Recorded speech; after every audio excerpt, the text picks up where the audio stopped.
Hi, everybody. Welcome to FNS Wrestling Podcast, episode 82. We're back to talk more wrestling a little bit later in the day than normal on a Saturday, but I am your host. I'm here. My co-host, are you here? No. I'm actually absent today. Sorry, folks. But he is here. It's my teenage son, Jack.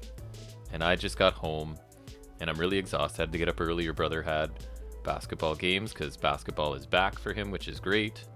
So a couple games in the city, sort of down in Toronto. Won their first game pretty handily, and then played the undefeated number one team in their division and took them to overtime, but didn't win. But your brother played great. He's the point guard. He's the guy bringing the ball up, making a lot of the decisions. Played really well. But yeah, and you got to be home alone, playing a boatload of video games, I assume. Yes. Still in the same clothes you slept in. Yes. Oh boy, I expect nothing less. So you had a good day? I was considering going to Walmart because I want to look for something, but I'll do that another time. I checked the Walmart in Scarborough for you today. There was nothing exciting. Mm-hmm. So yeah, we were talking about it, so I'm still struggling with my nerve issue in my leg. I'm limited in standing and walking, and Nate had couple hours in between games, so we thought, we'll go to the local mall and we'll eat in the food court. That way all the teammates and parents can eat what they want, and we can walk the mall, and I can just sit on benches and chairs when I get sore. And guess what? They've removed every single bench and chair in the Scarborough Town Center, I guess for COVID reasons or whatever, but so I was suffering. But anyways, what are you going to do, right? Can't complain too much. Sit. I couldn't really sit. I was trying to find places to sit, and they had benches roped off and stuff, and I was just disobeying the roping off so I could sit.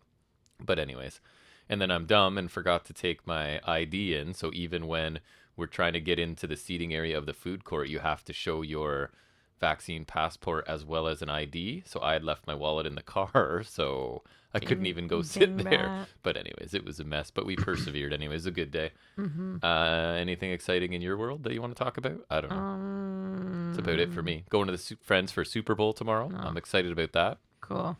Bunch of 40-ish year old men that went to high school together. Is Coots going? Getting together, yep. Nice. Me, Coots, Paul, and Stitt, just like back when we were teenagers getting together. So imagine being a teenager, that must suck. No wives, no parents. Look out. It's going to be fun.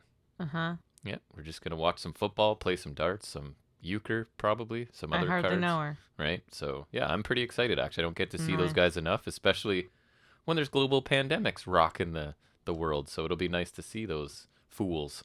Anyways, what's new with you? I'm rambling a lot here. I can't think of anything that's actually interesting. It's an exciting life. Your report card was amazing. Your first high school report card.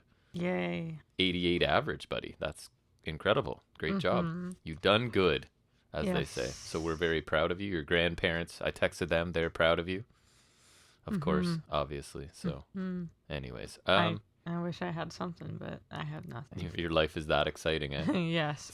Wait. No, never mind. Nothing? Nothing. All right, well, I say we get into talking about wrestling, I guess, because I've blathered on for pretty near 4 minutes here. So I say we transition into what our millions and millions of listeners came to listen to.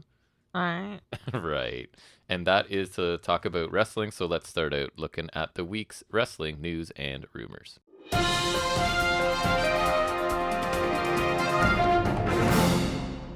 All right, it's ratings time. So very, very different ratings for the two shows. We always talk about the ratings. So the first is NXT.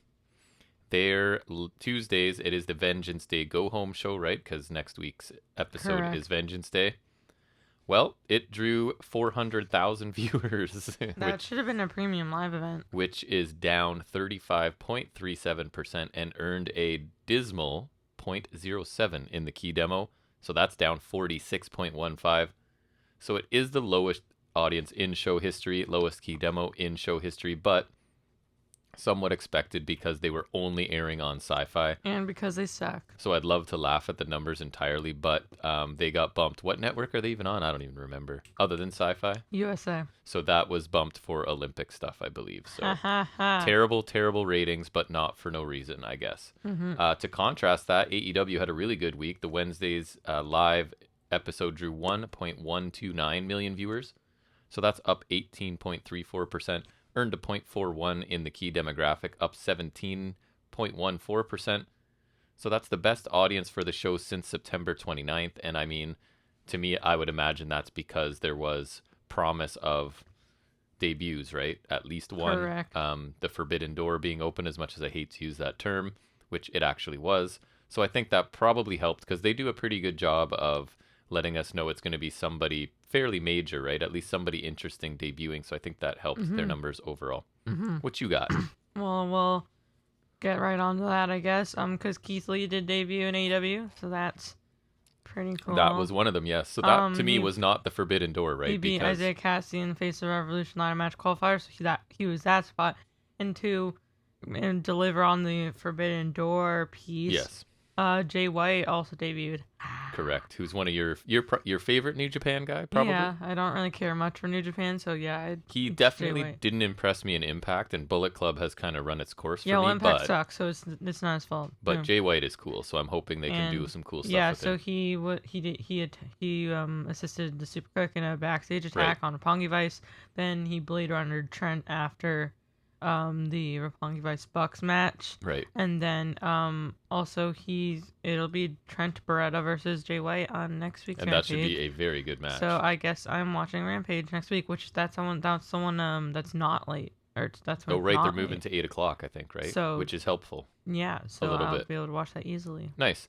So it was a slow news week for me, I thought. So one of the things I had is I get fascinated by the little things Vince demands people say and doesn't let people say. So he's got a new one. Did you see this anywhere? Was it the New Day thing? Yes. A new edict for the WWE staff is that, this is from Fightful Select, I guess, that Vince McMahon is adamant that Kofi Kingston and Big E, when they are together, not be billed as the New Day, but instead be called Big E and Kofi Kingston. That's why I love it, because I don't think it makes sense. I don't think there's any logic there, other than it's Vince and that's how he wants it. So, does he think that it's kind of bringing Big E down because Big E's a single star now, which he didn't really follow through on? I don't. Right, but then if that's true, keep him as a single star. Are they only the New Day when it's all three of them? No, because the other two have been New Day still. Yeah, I don't. It's just Vince being Vince, man. Yeah, I think that's all you can. Because Vince, right? That's all you can explain it as. Yeah, for sure. What else do you have? I only have one more. I couldn't find much, so it's all you. I have 3 more unrelated. So kind of a funny one. Former WWE superstar Connor made his debut in Impact, losing to Josh Alexander in 1 minute. An impromptu match. It seems like there's people showing up to challenge Josh Alexander, right? I think that was kind of funny. Because it's been Jonah, then Charlie Haas. Correct, Charlie Haas, and now Connor. So next Victor. And it seems to be the way that they're sort of postponing Alexander getting back into the main title picture, which they better not forget about, or I'm going to be mad, because he deserves it, and the story they built was awesome. The only thing I had was, you and I have been wondering, right, where Kyle O'Reilly has been, because he showed up on AEW and then kind of has been gone for a while. But apparently the storyline between Red Dragon, Adam Cole, and the Young Bucks is expected to resume, as I hope it would, because that should be good. And basically, the Wrestling Observer newsletter notes that Fish and O'Reilly have not been coming out with Cole and the Bucks because O'Reilly was given some time off, as he and his wife had welcomed their first child on Monday, January 17th. So the storyline is expected to continue when O'Reilly returns to work, so that's good. I just didn't want him to be lost in the shuffle. I didn't think he was at this point. He just got there, but it's nice to have a reason. Would, but I was kind of worried. And that's a perfectly fine reason for absence. I hope he takes as much time as he can and enjoys the new baby, because that's fun stuff. So good for him. Good Canadian boy having a kid, you know? It's all you now. I'm going to drink my booster juice. So I know we were both already super excited for Drew McIntyre versus Madcap Moss at Elimination Chamber, right? But now it's a Falls Count Anywhere match. So now it's boring. Right. That's but the reason it's boring. I'm here to tell you, Madcap Moss is going to be a big deal. If they change the gimmick. Right. Maybe not with that name or gimmick, but him, the guy, I have a feeling he's going to be around for a long time. I don't even think he's really bad. I don't think they're going to make him a big star. You know why? Because they don't make a big star to anyone not named Roman Reigns, Brock Lesnar, or John Cena. There will not be any. They won't build anyone to that level, I don't think, ever again, possibly. But I think they're afraid, because I feel like even Roman could go to Hollywood. For main roster style, like, he's fine, and I think that they like him, so I expect him to be around a bunch. And then if anyone's watching next week's SmackDown, skip forward a bit, because they taped the show, because Saudi Arabia is the day after, so I assume, like, great, just to make sure they're all there. Oh man, SmackDown's taped is what you're saying? Yes, I hope they screw it up on the way back again. They get held hostage again, basically, right? Not the main talent and the executives. They all flew out of there on their private planes and got home fine. It was all the workers, right, that got stuck there. So Sami Zayn beat Nakamura for the IC title. Really? In episode 5000 of Shinsuke Nakamura gets screwed. Well, I mean, he's been doing absolutely nothing with it. So they made him do nothing with the belt and then make him drop it to Sami Zayn, who I feel like isn't really in his prime, at least character-wise right now. I feel like this is the best Sami Zayn with all the insane stuff. The title has definitely fallen from grace. This title took a beating. It's been my favorite title forever, right? Like, it's the workers' title. It's the, like, hopefully you're the next big thing title. And if you know what Nakamura did in Japan, how has he been such a crappy Intercontinental Champion twice? He was my favorite wrestler in the world before he came to North America. And now he is an afterthought. Even in NXT, he was good, right? Yeah, he was good. He still wasn't as good as in Japan, but there's just something about him in Japan. I can't explain it to you. The charisma, I don't know, just everything he did was cool and unique, and it just worked. And since he came to North America, not so much. But what can you do? Anything else? He's probably been like, every time they've given him a mid-card belt 4 times. And you could easily forget he had the Intercontinental for a while because he wasn't on pay-per-views. He wasn't anywhere. Do you remember him as U.S. champion even? Yes, a little bit. But like as people who are only watching the pay-per-views and not the weekly shows, right? Like you wouldn't even know. Would have no idea he's the champion of anything most Except of the time. for Survivor Series. And it's too bad because he's talented and that even belt Survivor Series if you didn't watch the kickoff. Your belt should be respected, or else why do you have it, kind of thing, right? But anyways. Yeah, the U.S. titles give him more time to shine. Good for Sami Zayn, I guess. Good Canadian boy. Yep. Getting a title run. And anything else? Is it. That's it for news. All right, well, it's time to talk about some AEW and take a look at what we do every week as we review the week's AEW Dynamite. So we're going to do that right now.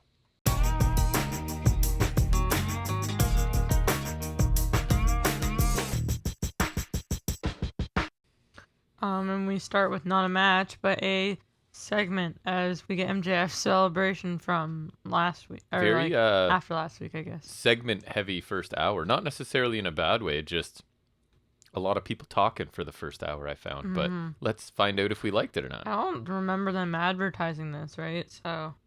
The Pinnacle part? This whole thing. This whole thing? No, I don't think so. I know they advertised the Inner Circle thing. Right. But not this. At least I don't remember either. Could be wrong easily. So Wardlow comes down, no entrance, just carrying MJF cardboard cutouts. One of them's with, I think, the sleep pole, and another one's MJF's in cross-legged shouting. So I thought those were kind of funny. And then FTR and Tully get an actual entrance and make their way down. And then also Spears makes his entrance afterwards as well. MJF gets a long introduction by Justin Roberts, not as good as Kenny Omega's back in the day. But so that was like end of 2020. And it was funny because Roberts was like doing it against his will. You could tell he wasn't like, his heart wasn't in it. Right, like that's what I was saying. Like the Kenny Omega one was like. Yeah, it's like you're a heel making me say this, and I don't really believe it, but I'll say it. Because everyone hates MJF. Right. And then MJF enters on a white and gold throne carried by guys as if he's won King of the Ring.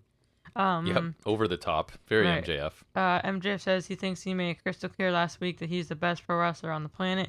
He says not Omega, not Danielson, not Cole, not Hangman. He says he's the best in the world, but since he beat Punk, he's better than the best in the world, which I think is that's a good line. Yeah, for him it makes total sense. He says it was bittersweet and he beat someone he grew up watching, and when he beat Punk, he whispered "you suck" as like a bait and switch of like he felt like I don't know, like sad or like I don't know, sympathetic or something. Yeah. I don't know. Something like that. Or like he beat his childhood hero or something, but then he just kind of like baits it out. Yep. He thanks the one person who helped him win twice that night, so he's kind of like, whether that's valid or not, he's counting it's 2 wins. I feel like I thought that's a funny heel move to take, I feel like he would anyways, whether it's valid or not. I think he would. Beat him twice in one night. Right. And he thanks Shawn Spears, and he couldn't have won without the warm-up, which is funny because obviously it was Wardlow. Yeah, obviously leading us to think he's going to thank Wardlow for helping him, but he doesn't. And Spears basically like gives thanks and reveals a new Better Than the Best of the World shirt on the Tron. Yeah, so, it doesn't. I don't think that I would not buy that shirt, but yeah. He says he proved he is better than Punk in Chicago, and it's about time he became AEW World Champion. And Punk walks out, so Shivani comes with the mic, which I thought was weird. Why doesn't Punk just come out with the mic? Right. Punk says he was watching on the monitor, and he says MJF's win was as suspect as his spray tan. He said he learned his lesson on how they gang up on one guy, and he brought some friends. Out comes Sting and Darby. If he's friends with Sting, that is depressing. He says they'll come down and beat the crap out of the Pinnacle because he wants a rematch. MJF says Punk doesn't deserve a rematch, and Punk says he was talking to the guy who really beat him in Chicago, and he's talking about Wardlow, which I thought was kind of funny. Yeah, I thought that was well played. Yeah. He says the Pinnacle wouldn't have won anything in the past 6 months without Wardlow. He says Wardlow can either stay there and receive the ass beating the Pinnacle is about to get, or he can grow some balls and leave them. Ooh. MJF says he beat Punk by himself, and Punk asks if Wardlow hears him. Dax takes the mic and asks if Punk thinks he likes dressing like this. He's more comfortable fighting, and he wants his rematch, I guess, from the 6-man tag. And so Punk agrees to a trios match, which would be Punk, Sting, Darby again versus MJF TR. MJF says he doesn't want to wrestle wherever they are. I forget what he said, but he has an idea and says Punk can have a rematch against FTR in the condition he's in, referring just because he got pretty beat up last week, right, and the week before, and he can team with any partner he wants that isn't Darby or Sting. And if Punk and his partner win, Punk will get a rematch with MJF. And then he also adds that Wardlow better suit up because he has a match next, which is hardly a match. Oh, I didn't even catch that part because I was a bit surprised when he came out next. So thoughts? I kind of like this, right? Like, it's very MJF to come out in that fashion and everything and get the introduction being carried out. And I liked him talking about beating Punk twice, even though they've only had one match. Further disrespect of Wardlow makes sense. Even Punk there trying to drive a wedge a little bit further, right? Like, are you hearing this guy giving you no credit kind of thing? Because he knows it's there, right? And I think for the most part now, this is the role I was hoping Punk would play in AEW, right? He can elevate even top tier talent a little bit further, and I think he has done that with this program with MJF so far, right? I was really hoping that he is at the point in his career where he's just going to help elevate people, and he seems to be doing that, which is great. He's also sort of putting Wardlow over, right? After he was so blatantly disrespected by MJF, I thought that was a nice touch too, and a smart mind game for Punk to keep playing. I think everybody involved here did a good job in the role. I was entertained by this segment. I'm glad they're not going with the rematch of Punk MJF at this point. I think that's a bit too soon if they're going to do it at all. I mean, to nitpick, this probably could have been a couple minutes shorter, especially the separate entrances that the heels got, right? Maybe wasn't necessary, but I thought it was. I think it was to kind of illustrate that they got entrances, but Wardlow didn't. Right, I think for sure it was, right? Which is a nice touch as well, I guess. Right, so I thought it was. I was entertained, so I thought it was a good start to show. And honestly, MJF at this point, he's just so damn good at being a heel, right? He's this kind of a throwback heel, but also a modern. It's hard not to enjoy his segments at this point. So this worked for me, I would say. Yeah, I thought it was a pretty good segment to start the show. It made sense. It was very good. I think another customarily good one from MJF. It's sometimes a gamble starting with a segment, but I think they usually do it well. They do. I like things like him acting like he beat a Punk twice. I think that's kind of funny. It is. Where he thanks Spears instead of Wardlow. Punk also talking about Wardlow, like you said, driving that wedge, I think was another cool way to add fuel to the fire in this Wardlow storyline. FTR versus Punk and the mystery partner, who I definitely didn't already know, should be good. Don't spoil if it's someone good. Overall, a pretty good segment to start the show. Also, Wardlow he's got a live match qualifier now. Unfortunately, it's against Caster. Interesting. That sucks for Caster. Hopefully, it's not like a squash. Or no, anything, it's gonna be a squash. Probably. Next again, Andrade Darby Allin thing backstage. Mm-hmm. So this is fun. Doubting your sincerity. Andrade says everyone knows Darby works for Sting, which I think is kind of funny. Sting says he's not a kid. I'm referring to Darby, not Sting, because Sting's definitely not a kid. Yeah, that doesn't need to be said. It's understood. And if he has an issue with Darby, he can talk to Darby. Darby says he has bigger things to do than work for Andrade, like becoming TNT champion. And in fact, he does, as that will be next week. Right. So that is pretty cool. Mm-hmm. Andrade says Darby will work for him, and they have something in common. Darby wants the TNT championship, whereas Andrade is the next TNT champion. Oh. Sure. What did you think of this segment? First of all, it was nice to see Andrade interacting with stars, right, and not Hardy and his people. So that's AHFO. That's a step up.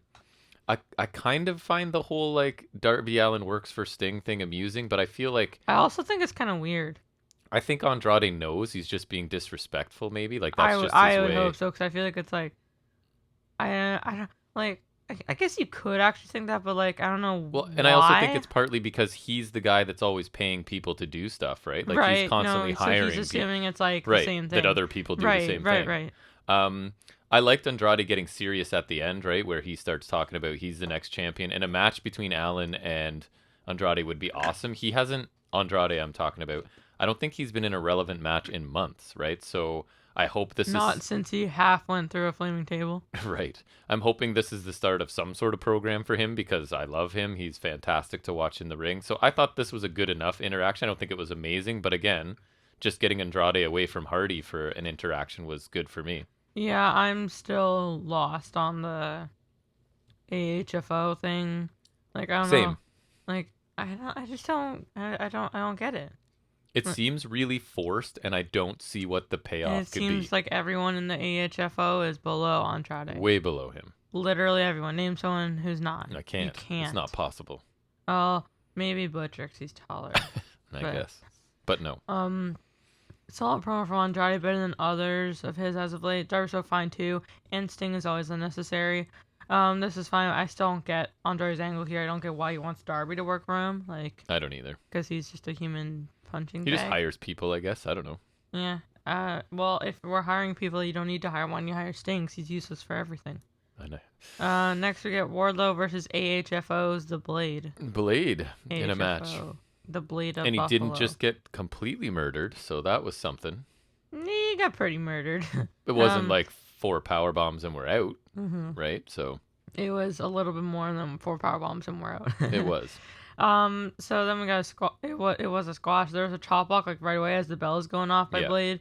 When Wardlow's back was turned, and then Blade got a little more, which I didn't really catch. Yeah, he got a little flurry in there. Overhead belly to belly by Wardlow. He catches a corner move from Blade and hits a power bomb, and then more power bombs. He eventually pins him, gets the win. Blah blah. You know the drill. Right. Another average Wardlow squash. How interesting. Yeah, I didn't care. It just kind of happened. It's like they're really trying to build Wardlow, which I appreciate, I feel but like then you have to like kind of actually build on it each week, whereas it's the like, same note every week, right? same note of the symphony. So yeah, exactly. I thought Spears eating as he walked in and sort of while it was happening was a nice touch. It's like he's not really focused or committed to what Wardlow's doing, kind of thing. I don't know. It wasn't a complete squash, right? But it was close. The point seemed to be that Wardlow did what he wanted to, because I think Spears wanted him to end the match sooner, right? And I think the idea is that Wardlow's kind of done listening to the people in, what is it? Pinnacle. And then Spears then obviously steals Wardlow's thunder, right? As Wardlow's sort of celebrating after the match, that's when Spears comes in with the chair attacks to sort of take that away from him. So again, it's all just building to this.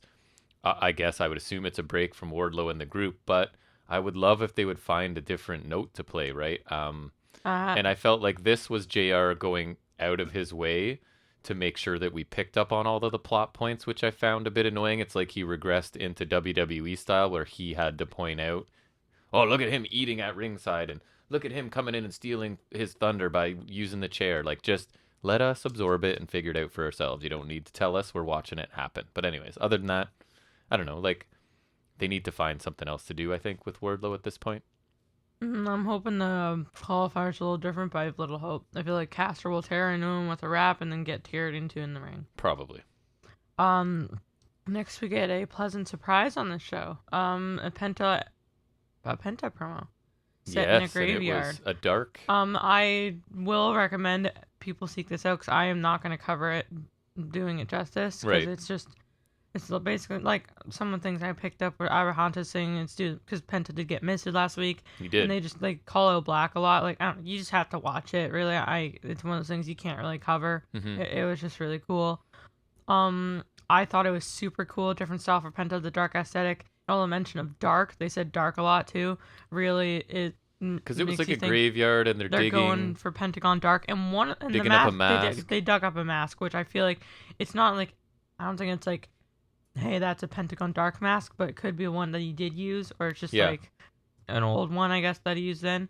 I think they're probably hinting at Pentagon Dark, which is cool because they could either go Pac goes kind of more heelish because Pac can always lean into that whenever he wants to Easily. go with Pentagon Dark, Yep. and then they just go murder the House of Black, Or I could see Pentagon Dark fitting into House of Black pretty nicely. I mean, personally, I don't want to see Everyone that gets misted joins. I don't want to see Death Triangle go up again, Death Triangle get split up, but I don't know. Pentagon Dark would be kind of cool. They're not using Death Triangle to their full potential. But Death Triangle is cool. They are cool.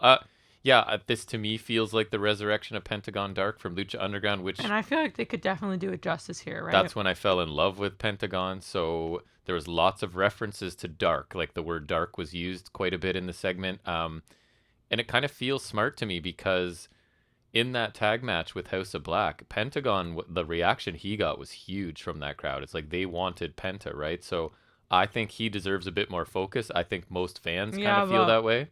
I don't know. Do you feel like he still gets cheered if we go Pentagon Dark, or what do you? Possibly, because he's just one of those so cool if he's doing the same gimmick. He just kind of goes more anti-hero. Well, he's just breaking everybody's arms, basically, right? That's what he was doing he needs to bring back the arm snap. So Pentagon Dark would be cool. It makes sense that the House of Black have kind of reawoken this character, if that's the route they're going, right? And I'm like this whole. I feel like they had to know what they're doing. There's no way this isn't Pentagon Dark. Like it's not like I would think so. WWE where they're gonna tease Pentagon Dark and then purposely, and then I feel like they're smart enough to know that Pentagon Dark is sick. It's money, and like people want it, right? Like I don't know. I think that'll work too. It'll revitalize Penta. Like I think they need another mid-card title. He deserves more focus, right? I don't know what they could do, but they need another mid-card title. And I think you are in this boat as well. I'm kind of a sucker for like the dark, mysterious vignettes with that's just the darker tone to them, like House of Black stuff and I miss stuff like the this. Darby stuff. Remember? Those were sick. So I like this. Mm-hmm. Yep. Me too. Next we get the Inner Circle team meeting, which has the potential to be good or bad. And I was very skeptical because Inner Circle segments have been both, right? And my first note was this followed the Pinnacle segment too closely for me, right? Yeah. I would have preferred some wrestling inserted, so I was already a bit nervous going into it. There is a lot here. There is. This was a very lengthy segment with a lot going on. Yes. So Jericho wanted to know why they refused to tag him in against 2.0 and Daniel Garcia. Jericho said that they embarrassed him while robbing the fans that paid to see Jericho wrestle. Yep, because that's why they go Dynamite, just to see Chris Jericho. We'll come back to it, but I found the heel-face dynamic here a little bit interesting. Mm-hmm. I don't even think like with Prime and Powerful just splitting doesn't even necessarily make them heels because they didn't seem like it here, and Jericho kind of did. Also. So. Like, this is one of those things where you could definitely side with either side. Yeah, like, I do agree. I think Jericho felt a little more heelish here, which I do like. I do like that. But I feel like realistically, you could find a way to side on either side, right? They both made sense. Which I kind of like. You don't really get that a lot. Usually, it's like even if you agree with the heel, they're not really right. You know what I mean? Like sometimes you could agree with like they're only MJF, right in their warped perspective. Right. So I feel like it's like kind of one of those things where you could agree with either side. They both have some valid arguments. For sure. Yep. Jericho said it was disrespectful, so he wanted to know why they did it. Santana said that for the past few months, he has been struggling with this, while adding that Jericho only cares about himself. Santana said that any fight they had, it's been for the betterment and advancement of one person, being Jericho. Santana said anytime they have a bit of spotlight, what happens, it gets shut down and thrown aside so they can come to Jericho's rescue. Santana said they came out there man-to-man, face-to-face to tell Jericho that the days of them playing second fiddle are over and done. Santana said to Jericho, to tell Jericho that the days... Okay, there we go. There's a law here. Santana said that Jericho always stood in their way. There we go. While the fans are what kept them going.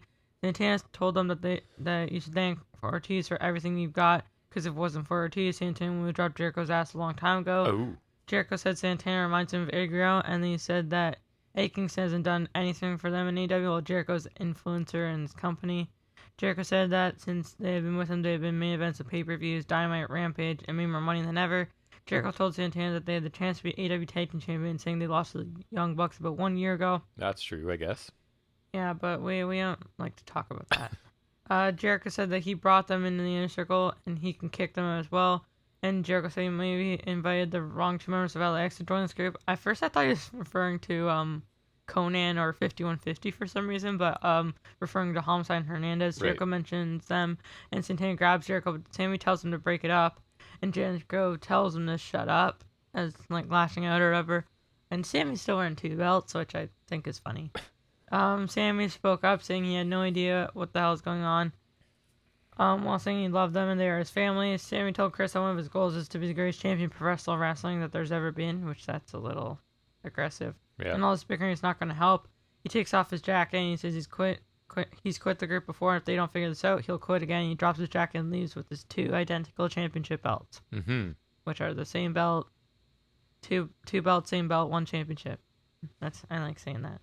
Ortiz said first Sammy walked away and then what's next? Ortiz says that Jericho has fact twisted. Ortiz said that all this bickering in the ring isn't going to settle anything. Ortiz spoke about where they come from, the deal with using their fists. Ortiz said that next week it's Santana Ortiz versus Jericho, and yay, Jake Hager. Who stood there saying nothing for the entire segment. So they can settle this once and for all. Jericho said he never wanted to come to this, and Jericho said that after he and Hager smacked them around, they're going to regret this, and Jericho left with Hager while Santana and Ortiz are standing in the ring.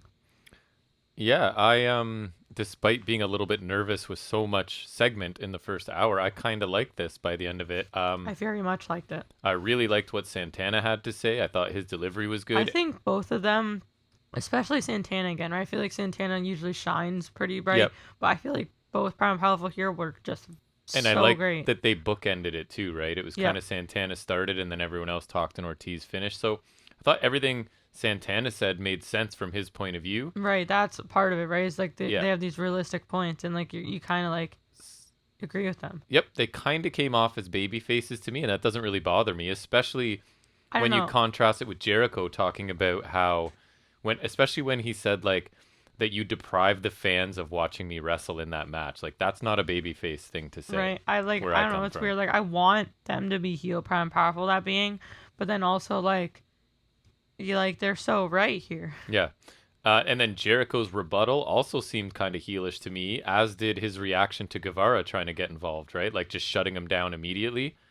And honestly, if they want to have Jericho become like unhinged or be a heel again, I'm fine with that because he needs to start doing something different as far as I'm concerned. I wasn't expecting Sammy to get involved and quit, but I kind of like that too because I want him to go in a different direction and get something added to his character. Or at least like almost quitting. Like he's on the verge, kind of. Yep. On the edge, so to speak. And he could be gone, who knows. Ortiz wrapped things up really well. And I like this segment because to me it feels like there's several people who for me have grown kind of stale that look like they're moving in new directions all at once. And I really appreciate that. They got a lot done in this segment here, right? And I was afraid I wasn't going to like it because we've both kind of been suffering from Jericho fatigue lately. But I thought that this segment gave me hope for some freshness in characters and gimmicks that I think need it. So this kind of created an opportunity for some people that I think need to switch it up. So I kind of like this actually a lot more than I thought I was going to. Yeah, I definitely came out of this like very much enjoying it. I enjoyed it a lot. Thought Santana was fantastic. I think too. Ortiz followed suit. I think they made a ton of points I agreed with. It really feels like they're going to split, which I like. It seems like they're very much in the right, and Jericho does come off kind of heelish. I think he spoke pretty well, too. I like Guevara even kind of ditching, because I think he should also get out of this. And Hager was just there. I'm pretty sure he did literally nothing, which He did nothing. He stood there, which is the best use of him. He just did Jake Hager things. Be big Jake and Hager quiet. doing Jake Hager things. Yep. Next we got a Roppongi Vice interview. Not. Kinda. Shafani says that we're getting Roppongi Vice versus Young Bucks on Rampage yesterday. Matt says he saw they had an interview and saw that they'd say hello. And Nick says they didn't come to say hello. Why don't they fight right now? And Cole attacks them from behind. They did a BT trigger on Romero. They're about to hit with Trent, but Cole says, look who just showed up. And Mr. Switchblade Jay White comes into frame and sends Trent pretty hard into the truck. Yeah, Trent looked like he died getting through. Yes, took it like a he's champ. killed Trent twice. Yep. Trent Beretta, sorry. I did make a vow. What did you think? I thought it was cool, right? I like that they had Jay White say nothing to start. I kind of think that's cool. Like, we just get to see him and sort of digest that. And again, Trent took that bump like a champ. And Jay White in AEW opens up some amazing combinations, right? I'm not a fan of the current Bullet Club, but I would like him. Like, I feel like he fits in, like, if they wanted to put him in the Elite. Like, I don't think they need to go Bullet Club, right? I'm hoping they go a different route other than Bullet Club, but definitely a major debut that sort of justified Tony Khan's hype, right? Because this is somebody working for another promotion. So this is, in fact, the Forbidden Door opening. So this, yeah, and he is a huge name. He is a big deal. So I thought it was cool. Right. I'm really happy this is coming to fruition. Nice short little segment, obviously just to set up the debut of goddamn switchblade, so that's Yep. really nice. Super cool Forbidden Door debut here, a pretty big one, like you said. As long as it's just the Elite, not really Bullet Club crap, then I think we're good. It took him a little while after the Impact stuff for him to come here, but I mean, he did come here, so sucks that Omega's not around, because they could totally reignite White versus Omega, and that'd be pretty They could get around to cool it, maybe. beans. Yeah, it depends on how long Omega is out for, you know? Mm-hmm. So next we get Isaiah Cassie versus the Mystery Guy for Face Revolution ladder match. Isaiah Cassie won pretty fast. It was Obviously. pretty impressive, actually. Just kidding. Keith Lee came in, so he debuted. That was pretty nice. The ovation was really nice. I like how he comes out with the hood. And then he's like, I think the entrance is pretty nice. And he's back to no singlet, no Bearcat, like good old Keith Lee. Thank goodness. Yep. Back to his former glory. There's a big Beal by Lee. It was pretty might awesome. be the biggest I've seen. He launched this kid across the ring. Right. I'm kind of just. I don't think he screamed, which that would have been awesome if he did. And I thought Cassidy's facial expression when he saw that it was Keith Lee was really good. He did like a subtle, like, I'm not super comfortable with this, dead. right? So I thought that was cool. Leapfrog, drop down, and then running crossbody by Lee. Pounce by Lee later on. Corkscrew dodge outside by Cassidy, which is his only noted move. Pretty much. Because and the finish comes when Lee pops him. He pops him up into the Big Bang Catastrophe, which is essentially like a fireman's carry into a jackhammer, right? Which I think is a kind of cool move. I hope he hits a spirit bomb in another match. But anyways, Keith Lee does pick up the win after the match. Quinn tries to attack Lee, and they send him to the outside with a double drop kick. He catches a dive from Quinn and powerbombs him onto Cassie's back, and then powerbombs him again on the apron. So I thought that was kind of a cool display after the match. I thought so too. I thought the impressive debut for Lee, right? It was all it needed to be. He didn't need to have a lengthy match here. I thought it was a really smart choice of an opponent because he could just throw Cassidy around, right? Who could bump for him.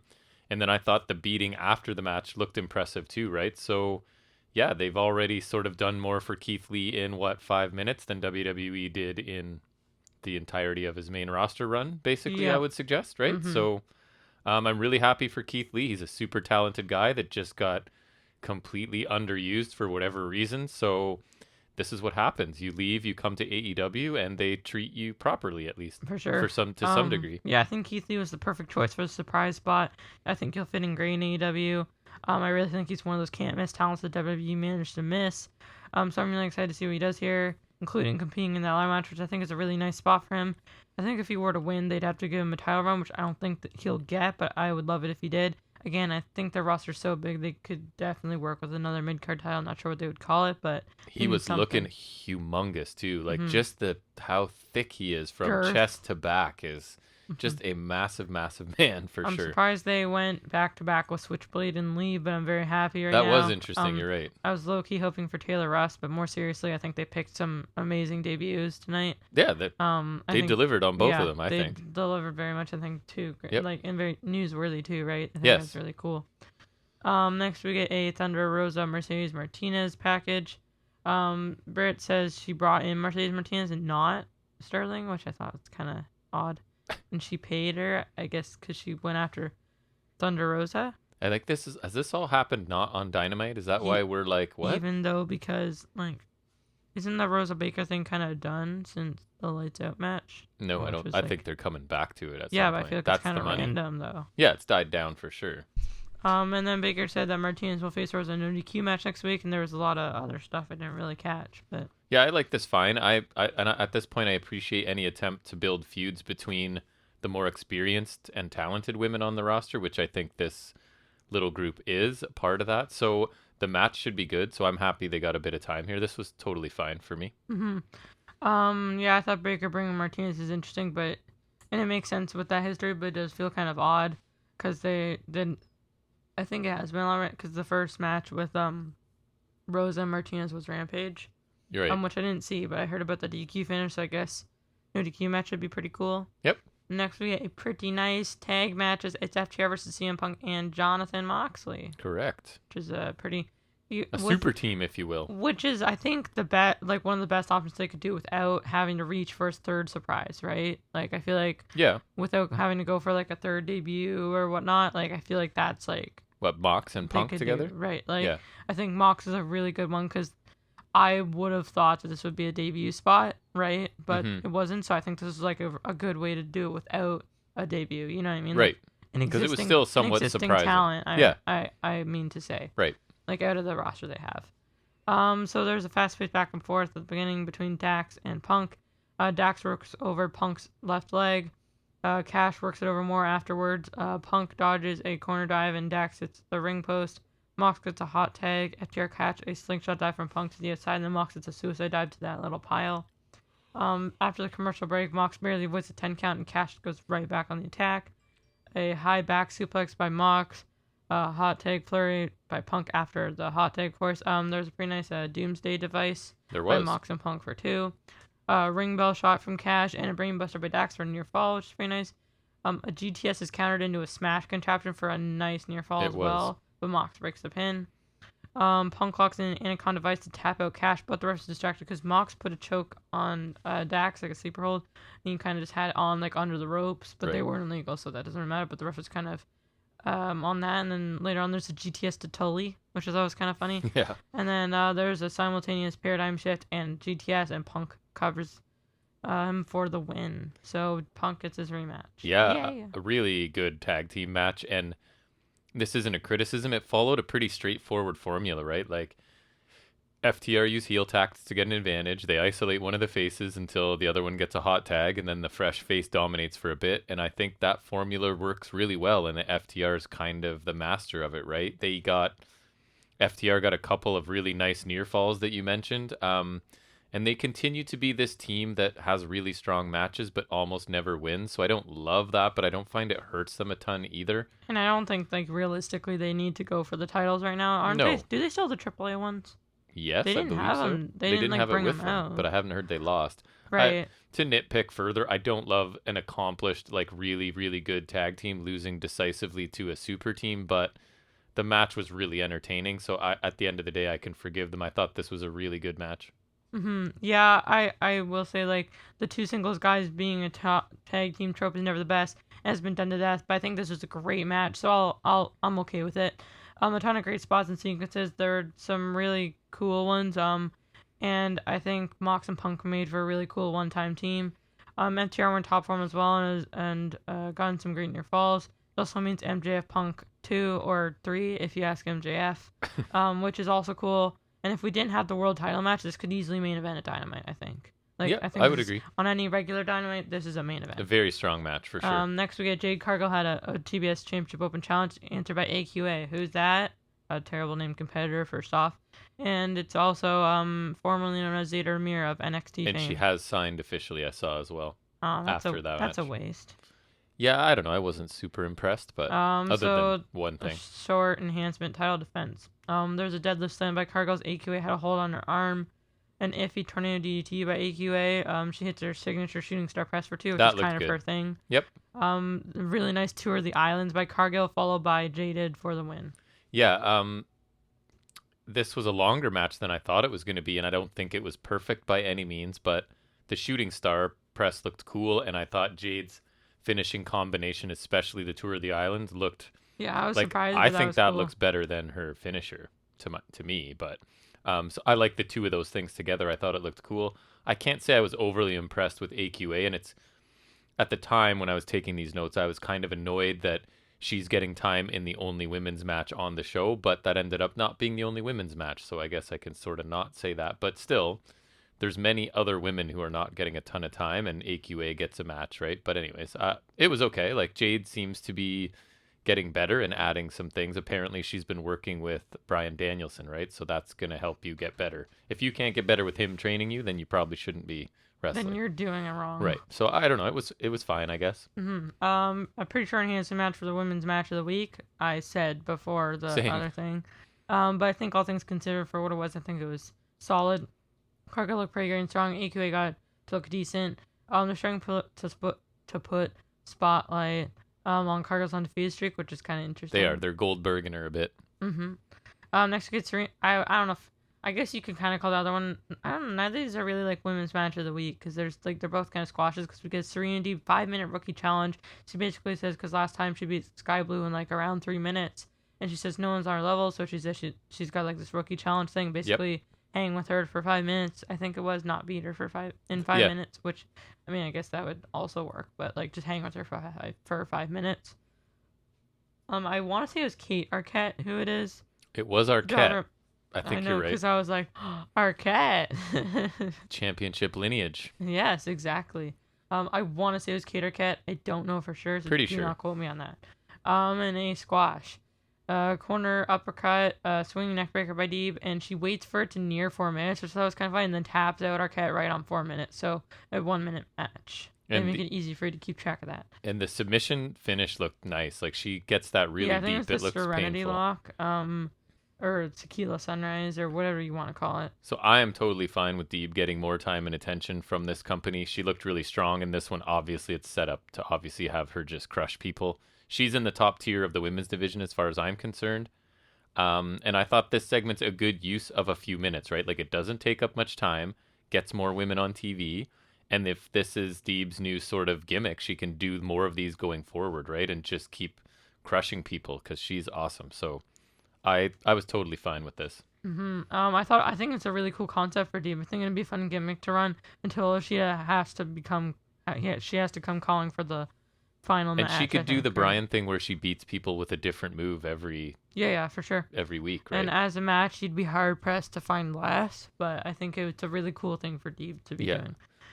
Jurassic Express Gun Club package. I'm gonna be honest and say I didn't care enough to take notes because it had already started by the time I could have taken notes, and I didn't care enough to take notes because Gun Club sucks. Okay.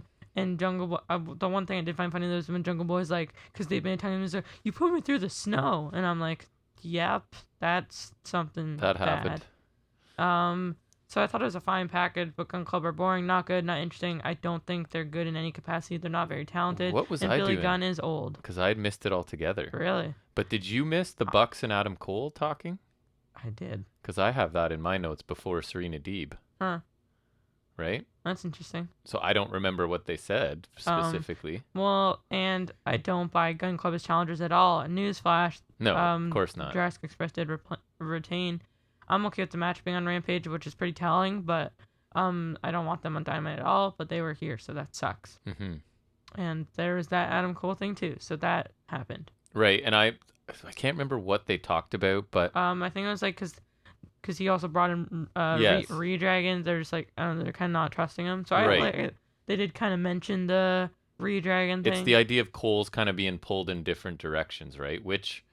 I kind of like, and I talked about it that he's a popular little boy. Well, and AEW does a better job of like people Can interact with lots of people at work, right? So it's the wrestling standard. It's not like they're isolated in a storyline, right? The normal wrestling standard is you and I have a feud. We only interact with each other and nobody else until that feud's over. If one of them has people in a faction, then they're kind of involved too, or something like that. So this feels a little more realistic because he's dealing with people all over the place, and he's also bringing in Jay White. Also gives them options if people are injured or COVID protocols. Right? They have things kind of lined up that he can go and do in whatever order they need to do. It seems like human beings interact with several people during their workday, right? So I kind of like the idea that for sure. Cole and maybe some others, they've got multiple sort of threads on the go at the same time. It makes sense to me. For sure. Yeah, and I like it because you got Re-Dragon, the Bucks, Cole, Jay White. Nice. Right. Adam Cole and Jay White. That's pretty nice. I like that. That's nice. That's pretty good. Yep. So next we get the main event. Mm-hmm. Hangman on Page, Lance Archer, Texas Death Match, aka Last Man Standing match, for the AEW World Title. A bit of a bloodbath. Yep, we'll call it that, a bloodbath. The brawl starts in the back, and Hangman hits Archer with the title, which doesn't knock him down. And he sends him through like this glass panel, which I think was for Archer's entrance. And then, of course, Archer's already bleeding when the match had just started. So that's nice. Archer blocks a suicide dive by hitting Hangman with the trash can lid, which you could see coming, but still looks awesome. It did look good. Lambert is unscrewing the top turnbuckle as they brawl in the crowd, which they kind of point out to take away the buckshot, which I Your think is big kind of brain cool. father pointed it out before they did, right? We're like, Yeah. why is he doing? Oh, because the buckshot's Which now I think neutralized. that's kind of cool. Yeah, that's cool. I like that idea. Both are pretty bloody after the commercial break, and Hangman's got like the red blood. It's like you took a paint roller of blood red paint and rolled it over the one side of his face, right? Was it? That was Danielson last time. Remember? Just the right? It was thickest Danielson. Yes, crimson like mask the thick possible. blood. The metaphorical crimson mask is Yes, more literal evident than ever. Yes. Hangman wails on Archer with the kendo stick, just absolutely wailing on him. Even I think a couple of headshots. like 3, I think, in the head. Yeah. Later on, chokes him on the trash can by Archer and just flattens. Looked awesome. I love that so yep, much. Looked good.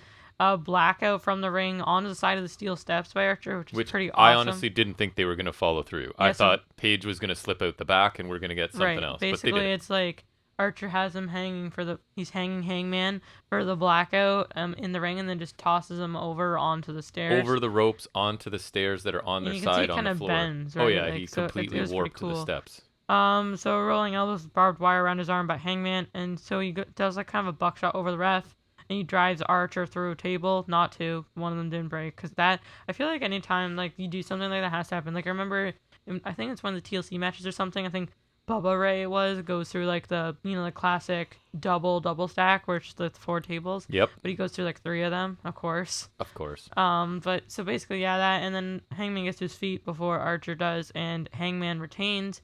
After the match, Cole comes down, grabs the title, and hands it to Hangman. So yes, give me that. I will pay $5.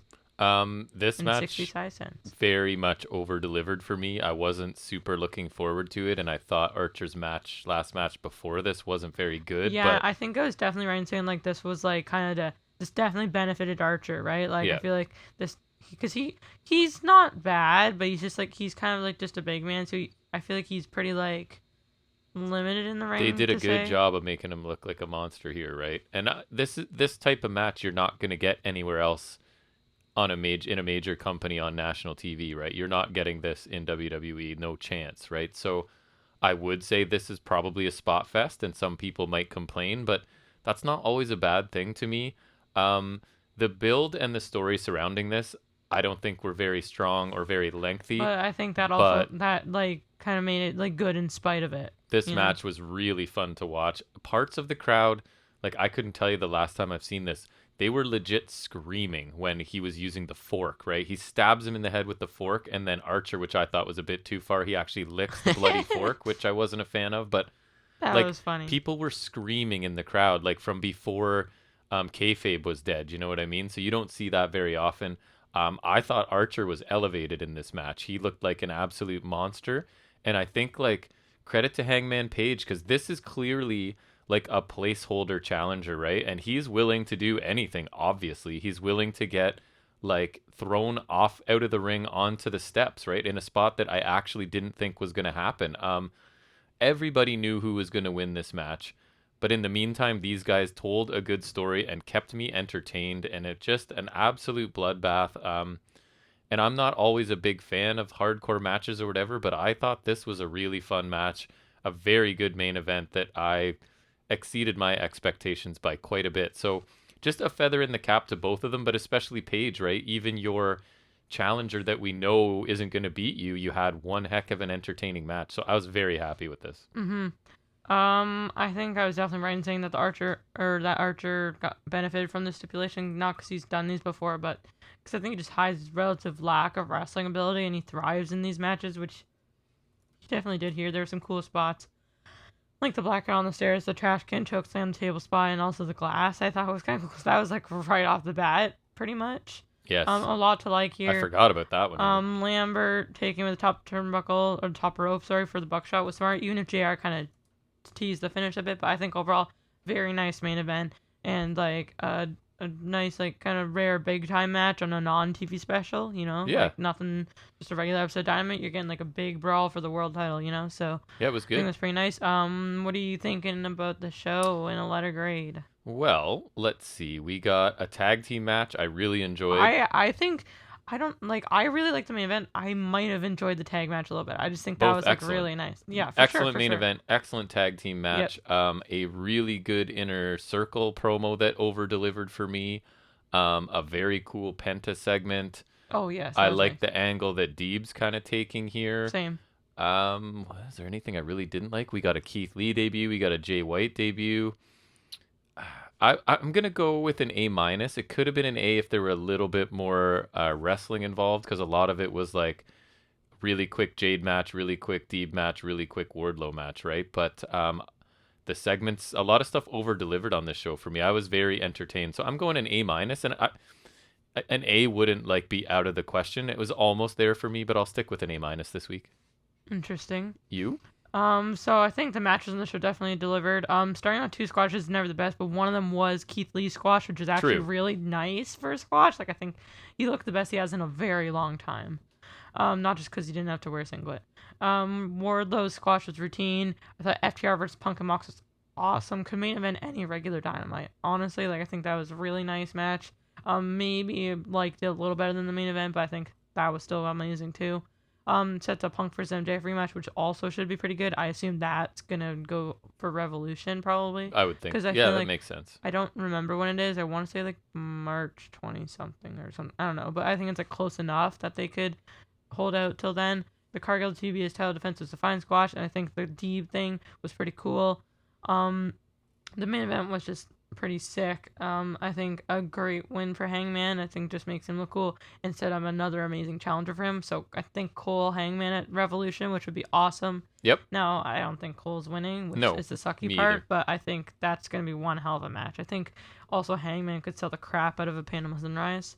But True. for segments, I think the opening segment, like, that can be a gamble sometimes, but I think the celebration segment was actually kind of a good, like, I feel like MJF, like, that's the kind of segment that would work starting out, like, so I think that was really good. Yep. Andrade Darby thing was fine. Penta promo was super cool and just very intriguing. The Inner Circle team meeting was probably the segment of the night. Some great promo work all around. I think that was really nice. Loved the segment debuting Jay White. That was great. A really cool debut. Rosa Martinez package was fine.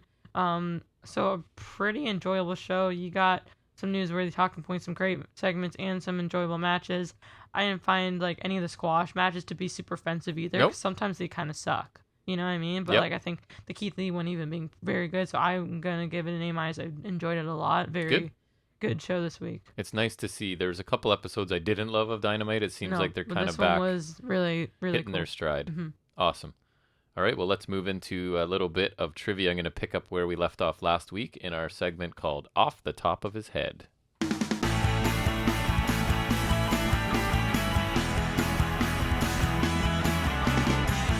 All right, so we're going to go back to the second round of questionable gimmicks and characters, courtesy of Bleacher Report, and then I modify some and pull some. Is it weird if I'm kind of itchy behind my earlobe? I don't know. I guess it's a little weird. All right, so I think there's about 20 of them left, and they're probably not too hard, but they're kind of fun to think about, right? So from the early 90s, a professional athlete who had been kicked out of every league he had competed in. Oh, Lagoon. Yes, and then my other point was... supposed to be Jericho? That too, but he also, like, how stupid is it that he wore his hockey gear to the ring? Yeah, I don't get it. That'd be like it was the 90s, man. That'd be like wearing a prison outfit to wrestle, huh? Well, even worse, though, because it's like cumbersome, not... I don't know, anyways. Let's see, what do we have next? Claimed that his family heritage stretched back to the pirate Blackbeard. You know, Paul Burchill, pirate Paul Burchill. And it was, the other clue I had was it was a blatant ripoff of Johnny Depp's character from Pirates of the Caribbean. Oh, nice. Which it looked like, and just then like him, basically. Then he went on to a character that teased incest. Right, with his sister Katie Lee, or Katie Lynn, or Katie? Yeah, it was Katie Lee Burchill, yeah. Former Cruiserweight champion was drafted to Raw and denounced his Mexican heritage, changing his name. Kerwin White. Right. Drove a golf cart. If it ain't white, it ain't right. Drove a golf cart, wore a button-up sweater tied around his neck, and his caddy was? Nick Nemeth. Which is now? Dolph Ziggler. Correct. The catchphrase was, if it ain't white, it ain't right. So that's not like the best thing ever. Yeah, that's really, really cool, WWE. This is a group now. So in WCW, a group of wrestlers who were fired by Eric Bischoff for not helping his group, the New Blood, fight their enemies. 3 count? Nope. The members were given ridiculous military rank names like Corporal Cajun. And General Rection? Hugh G. Rection, yes. Lieutenant Loco? Yep.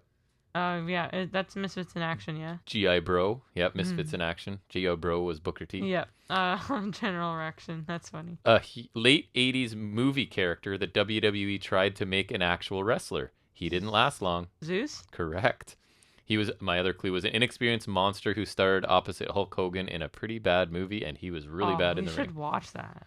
1996 WCW thought it would be a good idea to try and appeal to the fans of the widely popular Mortal Kombat video game, and this character was one of the results. Avatar? Nope. No. Glacier? No, Correct. Was that WWE or is that WCW? WCW. Okay, yeah. Had one of the most, this is the other clue, and one of the most extravagant entrances of all time, which included blue laser lights and synthetic snow falling from the ceiling. The final clue was it would take upwards of 2 minutes performing routines and removing his gear, which was estimated to have cost $35,000. And what a waste of time. Next one. In WCW, this character was a mix of several different characters from the Mortal Kombat games. Avatar? Nope. Why do I keep thinking Avatar? I don't know. Formed a tag team with Wrath. Was played by the late... Mortis. By the late and one of my favorites, Chris Kanyon, who I thought was awesome. In WCW, former Adam Bomb debuted as a martial artist dressed mostly in black with a helmet complete with horns. Oh, I don't know if I've heard of that. He eventually ditched the helmet and formed a tag team with Mortis, who we just discussed. No, you gotta tell me. I don't. Wrath. I used him in the clue before. Wrath. It was Wrath and Mortis. I didn't know that was what Wrath is. I knew he was Wrath. Yeah. But...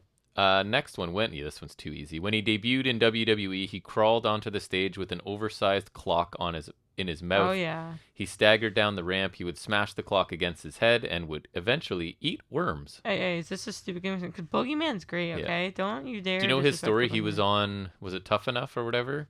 I don't know. And he was kicked off because he lied about his age. He was much older than he said he was, but then he came back as this gimmick. The Boogeyman's awesome. Only need one clue for this. The special needs nephew of Raw general manager Eric Bischoff. Eugene. Correct. That's awesome. This one, I'm not sure if you know.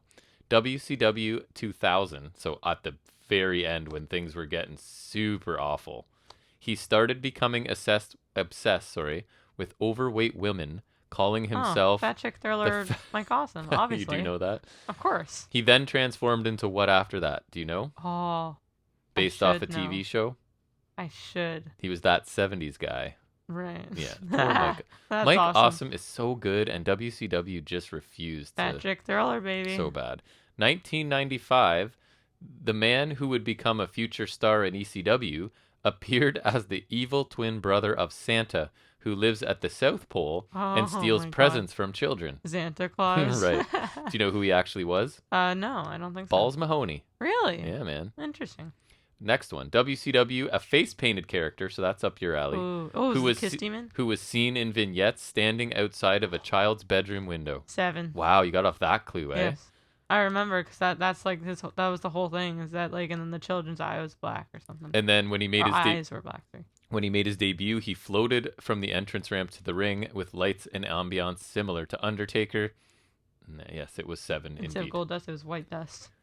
Part human, part animal from the mid-1990s WWE. Mantar? Yes. Yeah, Mantar.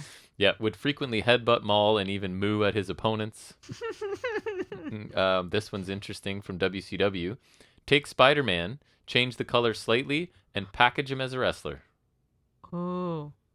In fact, my other clue is Marvel Comics sued WCW, forcing the gimmick to be dropped.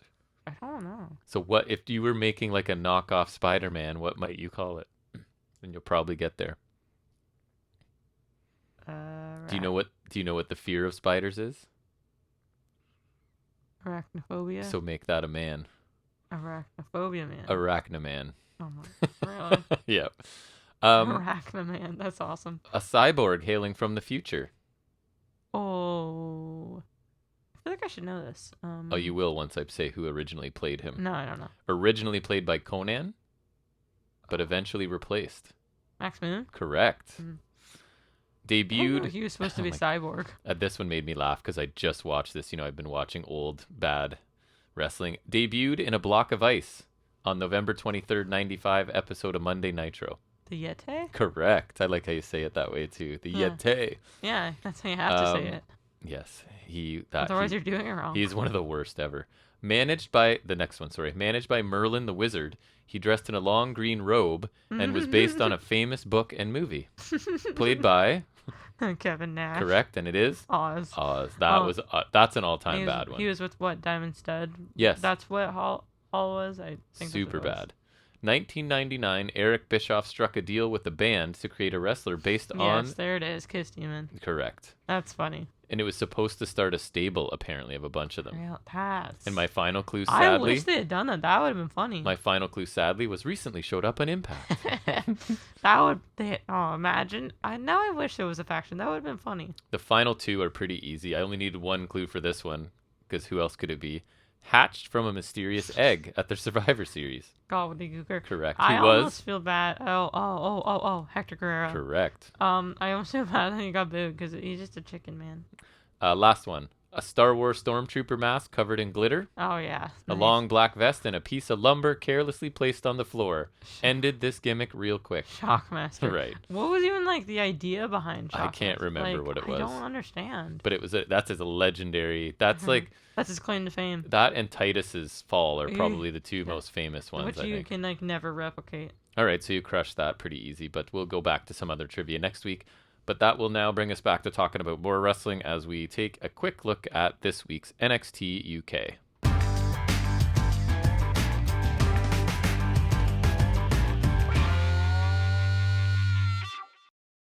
So this show kicks off with Amal heading to the ring. We're shown quickly a recap of the replay, I guess, of the segment last week where Nina Samuels kind of came out of nowhere to interview her. They ended up having words leading to this match. So it is Amal versus Nina Samuels.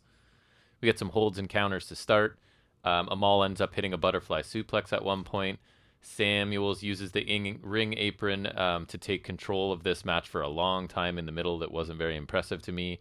We get a slingshot move by Samuels that barely lands. It kind of landed on Amal's legs, I don't think was the initial plan. Amal finally gets a chance with some clotheslines, a knee, and a running senton. She goes for the Hope Breaker. It's countered by Samuels into a backbreaker, which I think was the most impressive thing she did. Then we get a nice running boot to the face to Samuels sitting in the corner. And Amal does hit the Hope Breaker, and Amal wins the match. I'll talk about it first, just to give you a minute. I wasn't a huge fan of this match. It was mostly... Yeah, I didn't... I was I usually have paid attention to the show because that's what I do. But this one, I was struggling to pay attention even more. You know what I mean? And a lot of I usually try to. I think that was the fault of the layout and Nina Samuels because they gave her control of the vast majority of the middle of this. I feel like she was just basic and not interesting for this. She doesn't look like a wrestler, if that makes sense. She didn't really wrestle like a wrestler, I didn't find here either. Amal's flurry was fine, and her finishing sequence I don't like her finisher, the best things about this.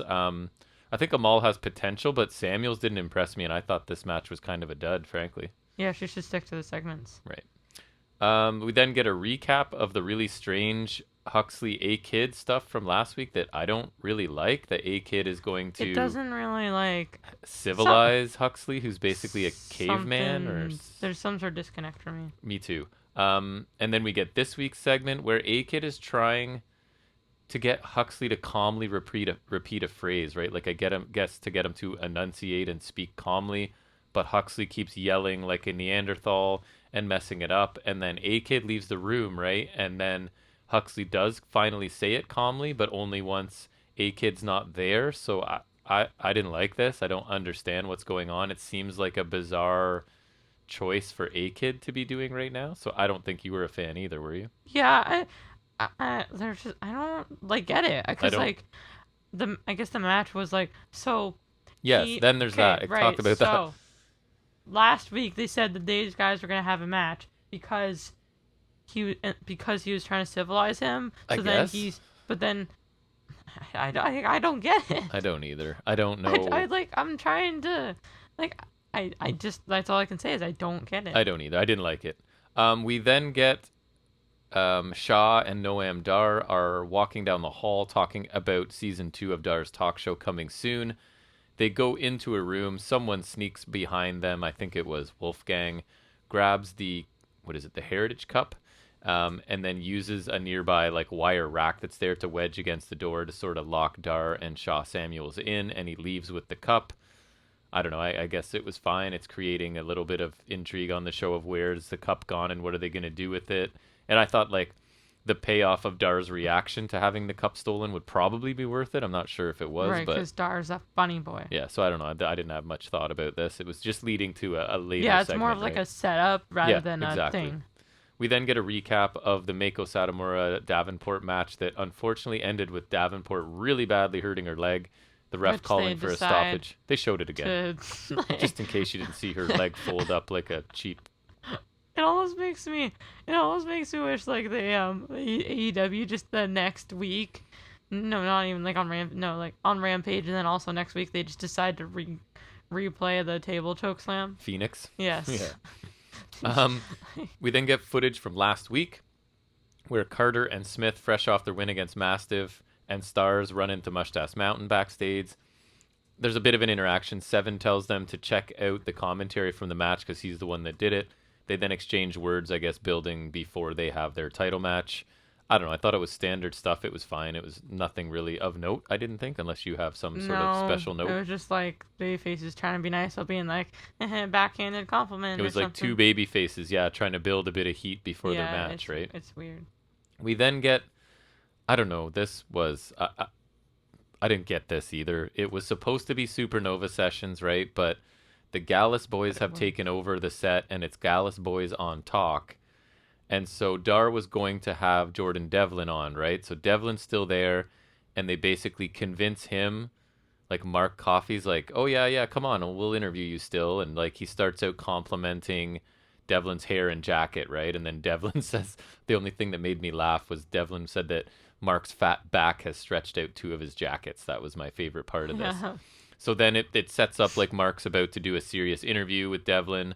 And then as he's about to ask his first question, they basically want to end the segment, right? Ha, ha, ha, I guess. So then Dar and Shaw Samuels come out. Dar's obviously upset that what has happened to his set and that it's been sort of taken over. Then my notes become people say stuff and Joe Coffey and Dar square off. And the segment ends with Coffey telling Dar that he better hold on tight to the cup. So I felt like, I don't know, what did you think about this? I thought there was too much going on here and like not enough Noam Dar. Right? Yeah. Like, it just like wasn't what I don't know, should have just been like if they cut off Supernova Sessions, sure, fine. Yeah. But like I would have just liked Supernova Sessions at least a bit. Yeah, because the exchange between what I wanted was Dar and Joe Coffey to interact, right? Because that's the match they're building to. So I don't know why Mark Coffey got so much time and that they went through with having Devlin there, and then Shaw Samuels came in and said a bunch of stuff that felt really unnecessary. So I wasn't really interested in like 75% of this. I was kind of disappointed because I've been telling you, I find Dar and the Supernova Sessions are entertaining, right? But this doesn't really count as an episode, I guess. So I don't know. I didn't get this segment. I wasn't entertained. I thought there was too much going on and none of it was really very successful, I guess. I don't know. But we're going to get Coffey and Dar and that should be good. From earlier today, Dave Mastiff, right, walks up to Jack Stars in the locker room, and I guess he's at Mastiff's locker, so he wants to know why Jack Stars is touching his stuff, because they sort of had some dissension, right, in their tag team match that cost them the match against Carter and Smith last week. So Stars still wants to be a team, and he wants to earn Mastiff's respect, and apparently it's symbolized by the vest. There's a lot of talk of the vest. Yeah. This magical vest. I don't understand. A disconnect. I don't know what's going on. Anyways, Mastiff finally agrees to help Stars earn his respect and they walk off. So I didn't like this either. The fixation on the vest seemed off unless they've built this vest as something in the past that I don't know about, being relatively new. It's not even like it has something to do with like it's not like say he's former military guy and he's got like camo just pants. a vest with his name on it. Not even like that. So I don't like. Does it mean something and I'm just missing it? I am too. Then I don't know. I mean, we haven't been watching regularly for that long, so maybe this vest has some but previous build to it. But I doubt it. Like it's been. It looks like it's been his entrance gear for the whole time. Right? Like I don't. Am I missing? I And feel like I'm Jack missing Stars something. is like looking at it like, oh man, if I could just earn one of these vests, that'd be I'd be set. Maybe he just doesn't like his entrance jacket. And I think you would agree that my other criticism is on a show that gets 1 hour a week, these two would not be anything I would focus on. Yeah, Agree? I would like focus on like you give him a YouTube segment. Nice. Then we get a strange Kenny Williams vignette where he's like in front of a green screen thunderstorm It, setting, I guess. to me, it looks like a projector. Could be that too, yeah, On like like something. Like it didn't look like because it looked like he's kind of like it looks. It looks like it just looked like not a green screen but like kind of like a project. It looked more projector like You're what I right. mean. Like he was standing in front of it and it was projecting over top of him and behind him kind of thing. And it was something about like being afraid of thunder or other people being afraid of thunder. But then I like the comparison. He compares Gradwell to thunder because basically he's around for a while making a whole bunch of noise and then he's just gone. So I thought that was kind of funny. So he was trying really hard here to be like super weird and dark, right? So I hope it works because I like that kind of thing, but I still need to see more. Like I feel like I can't decide based off of this vignette if I liked it or not because at some point I might be like, nope, it's not working. He's trying too hard, but I'm open to it. I just need to see more. I don't know. What did you think of it? Yeah, like I don't. It was weird. It was fine because I think Kane Williams is kind of cool, but I don't know. It was just kind of The segments on this show, man, were yeah, bizarre not great. this week, I felt. We then get a bit of a surprise match for me. It's Saxon Huxley taking on A-Kid. They announced it last week. I know, but I mean, like, surprising in that I quite enjoyed it, actually. Oh. So Huxley early on is avoiding A-Kid, keeps trying to get a hold of his leg, because Huxley's like the Haas kind of wild man, I guess, would be his sort of gimmick, right? Would you say? Yes. Like the unpolished kind of just brawler kind of caveman. I don't know what he's doing. Anyways, You're a caveman. we get a Thez press. Huxley slams A-Kid's head on the mat repeatedly. Body slam by Huxley before he picks A-Kid up and runs him into the corner chest first. We get a backbreaker by Huxley, and he starts to sort of focus on the back here. He then gets an over-the-shoulder backbreaker. A-Kid finally escapes that. We get submissions and a nice drop kick by A-Kid, and then a nice counter by Huxley into another backbreaker. Suicide dive by A-Kid, high crossbody by A-Kid, and he transitions into an armbar. And then a big Uranagi backbreaker by Huxley. He's going back to that back again. I put sliced bread question mark because it was A-Kid sort of pushing off of the turnbuckles as I don't remember. Huxley was going for something, and then he delivers that kind of flying kick to the head that he does that looks pretty cool for a 2 count. A-Kid does a backflip off the top into a DDT for the win. As a finisher because I don't know. I think it's better, but I feel like if I complain about Jake Atlas's DDT, I should complain about that one. It looks cool, I think. I think that one's a little better because he kind of does like the Escalera with the hand grip. Yes. So at least there is that, but I don't. I think it's like a cool move, but I don't think it needs to be like a. I don't think it's a match ender. Right. I would like the thing that he does with the arms. Oh yes, where he cranks him back behind you. Whatever it is, that thing. These two end up shaking hands after the match, so it looks like whatever this storyline that I don't understand or care for is going to continue, I guess. But I was surprised. I quite liked this match. I came away kind of impressed with Huxley, especially his targeting of A-Kid's back with some high impact looking stuff. I thought A-Kid gave Huxley a lot, which isn't quite what I expected, but A-Kid still got some flurries of his own, and he ultimately got the win. So that's another match this week that kind of over-delivered for me, even though I don't understand or like the story behind it. I thought the match was pretty good. What did you think? Yeah, I don't know. I didn't like it as much as you did, but I thought it was fine. Again, I'm half paying attention, but like, yeah, I think it was pretty good. Again, I would have liked the submission finish. I feel like also if like I don't know if the storyline was better, I'd probably get more into it. I think it was a good match, but again, the storyline just kind of lost me. Me too. We go to Gallus again. They're backstage celebrating their interaction with Dara and Devlin. They're walking down the hall. Wolfgang heads down a different hallway. I think something about going to get them drinks maybe. And he's immediately attacked from behind by Devlin. It might have been with a chair. I think it was. Yeah. And then Devlin just kind of leaves him lying and walks away. So I like that Devlin got some revenge because I thought he looked kind of silly in that segment earlier. So I did like that they went back to it and he just attacked Wolfgang, I guess, because that'll probably set up a match there that Devlin can win, right? So I didn't have a problem with this of all the segments on this show. And I'd like to see Devlin's side of Wolfgang. And it was super short. So A-Kid is then stopped backstage and asked about his match. He thinks the work with Huxley has paid off and that Huxley has finally found himself. I don't think so. And then D Familia walk by as they're heading out for the main event, and A-Kid and Dempsey sort of share like a nod back and forth. It almost looked like a respectful, friendly, respectful. No, it looked more like, I don't know, Dempsey like just looks kind of like me. Like I feel like it's like more like because they're both technical boys. That's true. So that's maybe setting something up in the future, which would be cool. That would be nice. We then move to the main event, which is D Familia's Teoman, accompanied by Dempsey and Raja. For some reason in my head, I thought there was a match after this. I don't know why. Taking on Nathan Frazier. Because it's weird. Like, they've been doing 4 matches on Rampage, which is the same. Like, I don't know. But they had to get all of those amazing segments in today on UK. All those things we don't understand. So we get an aggressive start. Both of them look pretty intense right away. Fraser showing off his speed. We get a nice drop kick by Fraser. Teoman then drops Fraser's stomach first across the ropes and hits a neck breaker with over the top turnbuckle. You know what I mean? Like the area between the turnbuckle pad and the post. He sort of draped Fraser's neck on that, which I thought was an interesting way to do a neck breaker. Teoman does things a bit different. I quite enjoy him. Teoman then stays in control with some holds and strikes. Fraser moves. Teoman runs into the turnbuckle before being thrown to the floor. Moonsault by Fraser off the barricade as they're out on the floor still. Raja causes a distraction. Teoman uses the ring apron to trap Fraser and stomp him. We get a neck vice and then a running. I thought this was a nice running forearm to the back of the neck by Teoman. His stuff looks pretty stiff, right? He looks pretty aggressive. Fraser flips off the ropes, but stops and sells his neck like he couldn't deliver what he wanted to. And I like this too because Teoman immediately hits a missile drop kick to the back of Fraser's neck that looked cool. We get a desperation super kick at one point by Fraser. Both men are down. They sprint at each other, right? And we rewound this because it looked nuts. Fraser looked like a huge forearm right across his face as they're both running as fast as they can at each other. Fraser dives onto all 3 De Familia on the floor, rolls Teoman back in for a near fall off of a springboard elbow drop. Fraser attempts a moonsault off I think it was the second rope. Teoman kicks him in the face, hits a signature move, I forget what it was called, for a near fall here.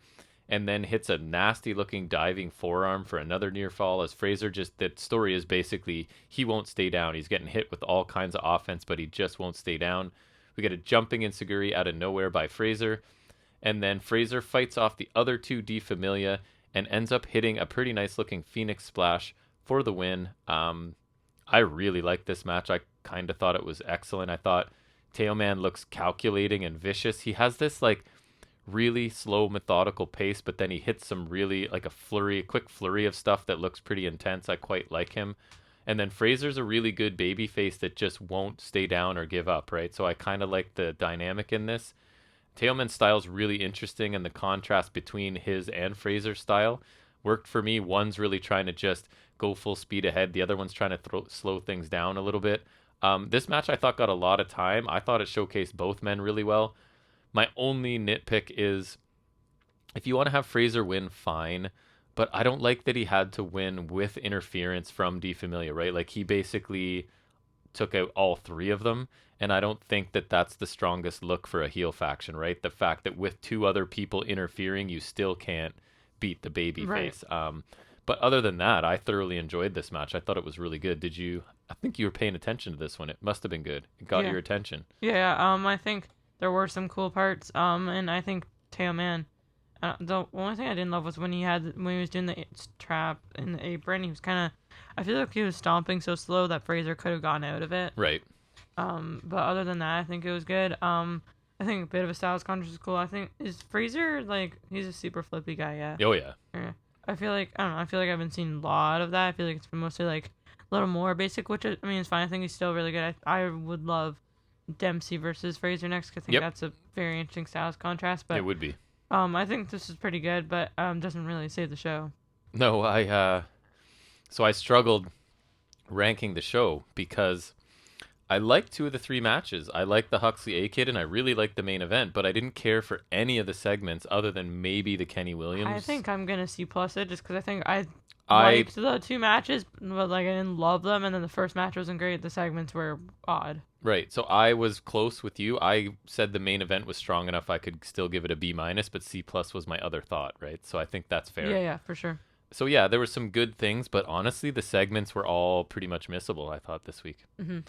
All right, so let's move into talking about, I think we don't have much in this segment, but we'll still hit some any other wrestling business.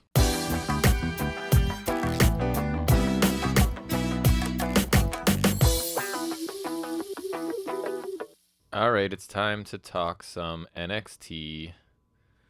I was one of the 400,000 worldwide that actually watched it, so I don't know.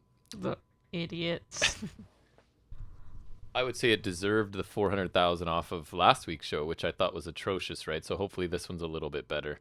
Let's see. Starts out good. It was the Dusty Tag Team Classic, so Grizzled Young Veterans and the Creed Brothers. So I thought this was a really good back and forth match, a good choice for the opener. What was there? The veterans used some cool heel tactics. They hit a decapitator on the underside of the ring to Brutus. You got a doomsday device to Julius at one point. The Creeds did lots of their usual throws and suplexes, including that gut wrench. I think it's, I don't know, one of them gut wrenches the other one on to somebody into a splash, which I like. The finish came when Julius suplexed Drake and followed up with a power slam, and then Brutus hit Gibson with his standard low diving clothesline, right? I don't like that. Sometimes it looks pretty impactful, yes, I find. but I find it's too simple for a finisher. Like, you could use that as like a regular move, that's fine, but I don't think that should be an ending. But it follows up, usually follows something else. And right, but also I feel like Brutus stepping in to do it instead also gives, like, there's too much time in between, because I have seen the clip, right? So I feel like it's a little, like, if you're gonna like do a powerful slam and then follow up quick with that, Right. Sure, I guess, because NXT 2.0 finishers, there's like a little too much space. So you get the Creeds winning in about 12 minutes, so which I expected a Creed win here. And I really enjoyed the match. The Creeds continue to impress me in the ring, and their Grizzled Young Veterans are solid veteran, no pun intended, opponents for them to work with, right? I wish Grizzled Young Veterans were booked a little more strongly, but at this point in 2.0, I don't think there's much chance, and at least they're not doing that ridiculous whatever those few vignettes were that we hated so much when 2.0 first started. The Home Alone house plan? They seem to have gotten away from that, so that's good. Cora Jade is all dressed in black this week, and she's talking to Mackenzie. Jade reminds us that she is teaming up with Raquel Gonzalez because she earned Gonzalez respect in their match last night, and they're going to enter the Dusty Cup tournament. So Feroz and Leon walk up, and they say that they know they have a lot to prove, and that Cora and Raquel have a lot of competition. And then Gonzalez shows up, and an interesting choice here. The rest of this segment is completely in Spanish, and basically, and we don't get subtitles or anyone explaining anything to us, which I thought didn't really bother me because you kind of get what's going on, right? So basically, I think Gonzalez is sticking up for Cora Jade. Basically, it ends with Gonzalez saying that Gonzalez is the only one that can call Jade that, and then Jade walking away wanting to know what the other women called her, right? So I didn't have a problem with this. I thought it was interesting choice to have the majority of it in Spanish with no subtitles or anything else, but I thought it was a cool way to do it. I don't really think everyone involved did a great job here because, again, in their defense, they're learning. Like, hey, you're going to learn to be an actor on TV while people watch you, which kind of sucks. Yeah, but the idea was interesting, at least. Wendy Chu and Amari Miller are returning to the arena after going on a shopping spree with Tiffany Stratton's credit card. So they bought a bunch of stuff before the card got canceled, and this is now the kind of stuff that isn't for me. This might be them trying to get younger viewers. I don't know. Wendy Chu is strictly a joke character at this point, and the story is juvenile. So here's my new thing, Jackson. So it'll be a nice indicator for you. I'm going to start referring to these segments as NXT Junior High, as an homage to like the famous Canadian TV show Degrassi Junior High. So they're particularly juvenile things. I'm going to have like another segment from NXT Junior High, and there's a couple coming up, just so we're clear. I'm surprised that's not like an actual segment. Or like, it's what this show feels like. How have they not resisted the urge to Wrestle House something, something like that? We then get Tiffany Stratton taking on Wendy Chu. The match did exceed my expectations, over Daddy's credit card? But those were really low expectations. We get a handspring splash, a drop kick, and a twisting. It's like a corkscrew Vader bomb from Stratton, and she wins in 3 minutes. So I think Chu is actually pretty talented, but she now does like everything she does basically is some sort of sleep-related pantomime before she hits her move, and it's just, I find it off-putting. And the fact that she's losing to Stratton in 3 minutes doesn't say much about Wendy Chu's positioning, right? I think her kicks would actually look pretty cool if she weren't delivering them in slippers. And actually, Stratton, as much as I want to criticize her, she looked totally fine here, considering like she's Totally fine. She's not super experienced, right? I didn't see any major mistakes, and the corkscrew Vader bomb is pretty impressive, to be honest. But again, it was only a 3-minute match, so what can you say? Draco Anthony's disappointed with his performance last week. But he works harder than everyone, so it shouldn't He be does, an issue. and still loses real quick. Joe Gacy and Harlan come up, and Gacy tells Draco not to be disappointed. He tried his best, and that he doesn't have to do this alone. Gacy is here to listen to Anthony's actions and his words. And he walks out, and Harlan stays for a minute and just stares at Anthony. So at this point, I'm still on board with Joe Gacy. I think he can like continue to try and recruit people like he is here, and they can either join him if they wish. They could add people to his group, or it obviously sets up matches, which I assume is what's happening here, right? And I think Gacy's really good in this character, so I have an issue with a lot of things on this show, but he's not one of them. And he's dropped 5 of them. He's dropped all of the woke catchphrases too. He doesn't use those all the time, which is nice. Mackenzie asks Pete Dunne about Tony D'Angelo, and Dunne says D'Angelo talks too much, and he's noticed that since D'Angelo lost to Cameron Grimes, he hasn't said anything or posted anything online. Next week, he says they finished this like it started in a steel cage. So then Draco Anthony walks up, and he says that D'Angelo may not respect Dunne, but he does, and he'll see him in the ring tonight. And he sort of extends his hand for a handshake, and Dunne just kind of says whatever, and he's still going to snap his fingers, and he doesn't shake his hands, and he walks off. So I think Dunne is the complete package now. Like, I've always loved him. He's been one of my favorite wrestlers since he debuted, but he is way more comfortable on camera and cutting promos now. It's too bad he's trapped in WWE. The stuff that's written for him isn't always great, but I think he's really consistent now in his promos, which he was not. He was kind of the strong silent type for a while, right? So then we get the match, I guess, with Draco Anthony and Pete Dunne. My notes sort of were not the best here. Dunne takes a belly-to-belly, ends up on the outside. Dunne kicks Anthony in the head. D'Angelo shows up, misses with a crowbar shot, gets run into the ring post, back in the ring, and Pete Dunne hits a bitter end to win in 6.5 minutes. After the match, D'Angelo applies a sleeper until Dunne snaps his fingers to escape. D'Angelo heads up the ramp, stops to watch as Dunne just kind of snaps and starts throwing a ton of garbage cans and chairs into the ring. I think he grabs a kendo stick too. He then takes the mic to briefly tell Tony that he'll need more than a crowbar and that their match is now a weaponized cage match. Isn't a cage a weapon? Cage o' weapons. So I thought the match was fine. I don't think Draco Anthony's terrible. And Pete Dunne can pull a decent match. 6 minutes is more than I expected it to go in NXT 2.0. I'm glad Dunne won despite the interference by D'Angelo, because I don't love a lot of standard weapons matches, but I kind of trust Pete Dunne to make it work. And I've kind of been impressed with D'Angelo in the ring despite hating his character, so there's hope for that match to be good. Io Shirai and Zoe Stark are backstage. Stark's trying to convince Io to find a partner for the Dusty Cup to win the belts back that they never technically lost, right? Which I'd actually forgotten. It was because of Stark's injury? That's true. Wait. Would it be? No, they lost them in the ladder match. No. So I don't know what Yeah, she's they lost talking them in the about. ladder match. Revisionist history? I don't know. Stark says since she's injured, she wants Io to find someone as crazy as Io is. Io finally agrees and says that she knows who to ask. Zoe wants to know who she's going to ask, but Io won't tell her. I thought this was fine. I like it. Keep Zoe on TV. My guess is Kaylee Ray is Io's partner, but I don't really know. Dakota Kai, drifting around. She approaches Wendy Chu and her shopping bags. Kai tells Chu that the new clothes... Wow, I spelled that wrong really badly. That the new clothes won't get her any victories in the ring. And I don't know, man. I guess Kai is just this character who's lost faith in humanity at this point, and she's just kind of drifting around NXT. I don't like it at all. LA Knight taking on Sanga. Sanga. I think it's Sanga. And then Wade Barrett says Sanga. Sangay. So it's a basic, decent looking stuff from Sanga. He does the impossible to take off his feet thing for most of this, and Knight gets some decent flurries to finally take him down. Knight wins with a neck breaker after Sanga runs into the corner that had been exposed earlier by Waller. The match was about 3 minutes. Post-match, Waller tries to attack Knight, but Knight's ready for him. Hits the forward headlock driver thing. What does he call it? The B something? Blunt force trauma. There you go. Thank you. BFT. The match was pretty basic, but I was expecting worse. I thought Knight... We're not the biggest fans of LA Knight, right? But I thought he did a good job of making Sangha look pretty decent here, and he definitely is huge. I find it a bit strange that he lost in his debut, right? You have this big bodyguard monster, and he loses clean in 3 minutes, but I was expecting a DQ or some kind of non-finish to kind of protect him, but they went with a loss in his debut as a monster.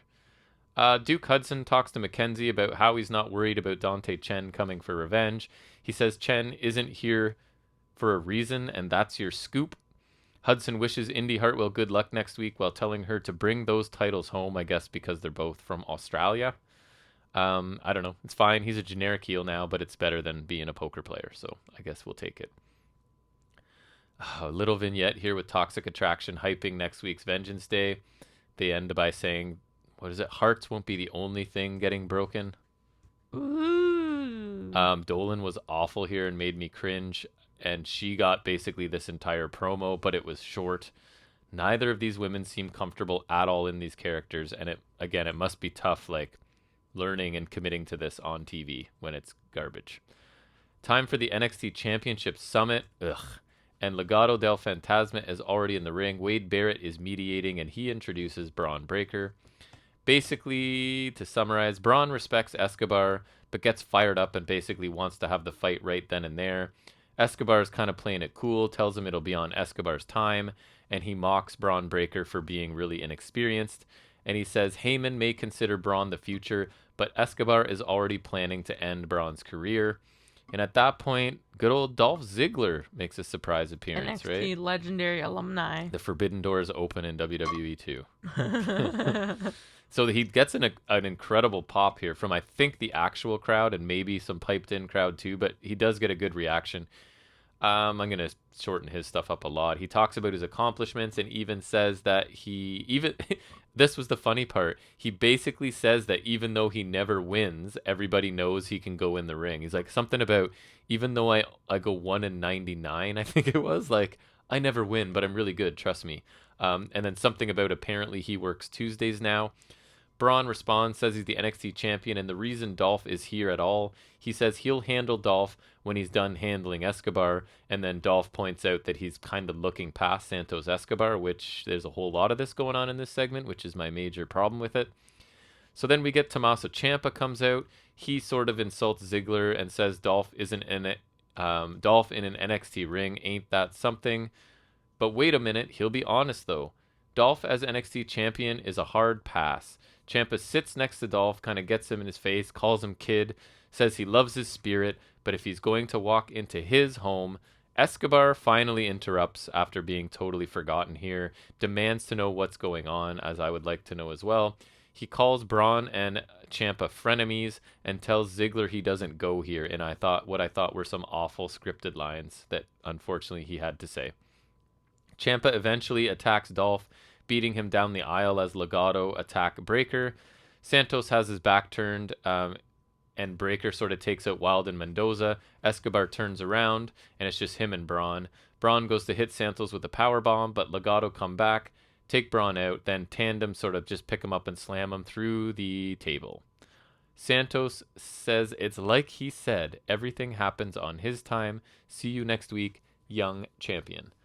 I did not like this segment at all. I thought it was way too ambitious, and it honestly, just as I was starting to feel like Escobar was looking cool and kind of developing this character, he completely comes out of this like an afterthought.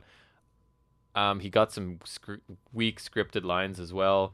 Ziggler interrupted and just took over, and yes, the crowd was really into him, but this wasn't the point, right? This was supposed to be hyping this championship match. And basically, it Ziggler's is NXT royalty, so you will respect him. It felt like it was all at Escobar's expense, right? They basically have laid out Breaker's next two matches, and the immediate challenger is sitting right there. Like, we all know Escobar's not going to win, but still, you could help us suspend. They're not even trying. Right.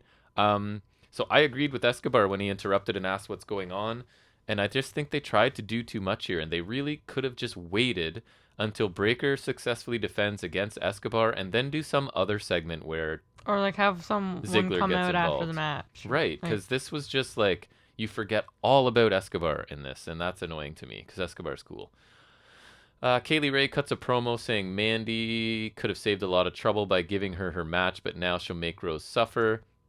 And then she takes her baseball bat that she doesn't use against people, only inanimate objects. When it comes to people, she prefers spaghetti and cake. right, of course. But she destroys a bunch of glasses that are on a table and stuff. Yeah. And says she'll see Mandy better watch in a out. bit.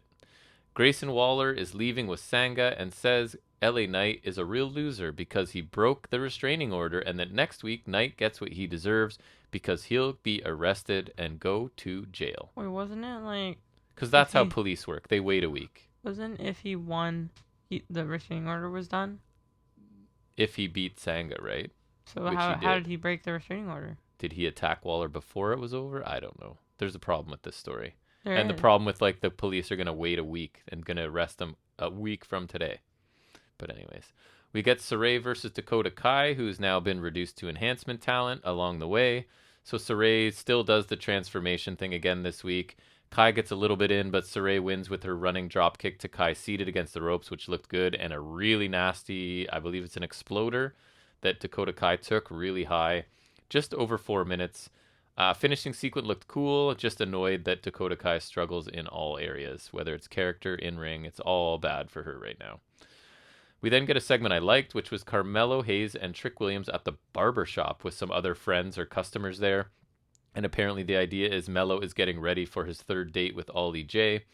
Trick says that some people Ollie J. think Cameron Grimes actually has a chance against Mello.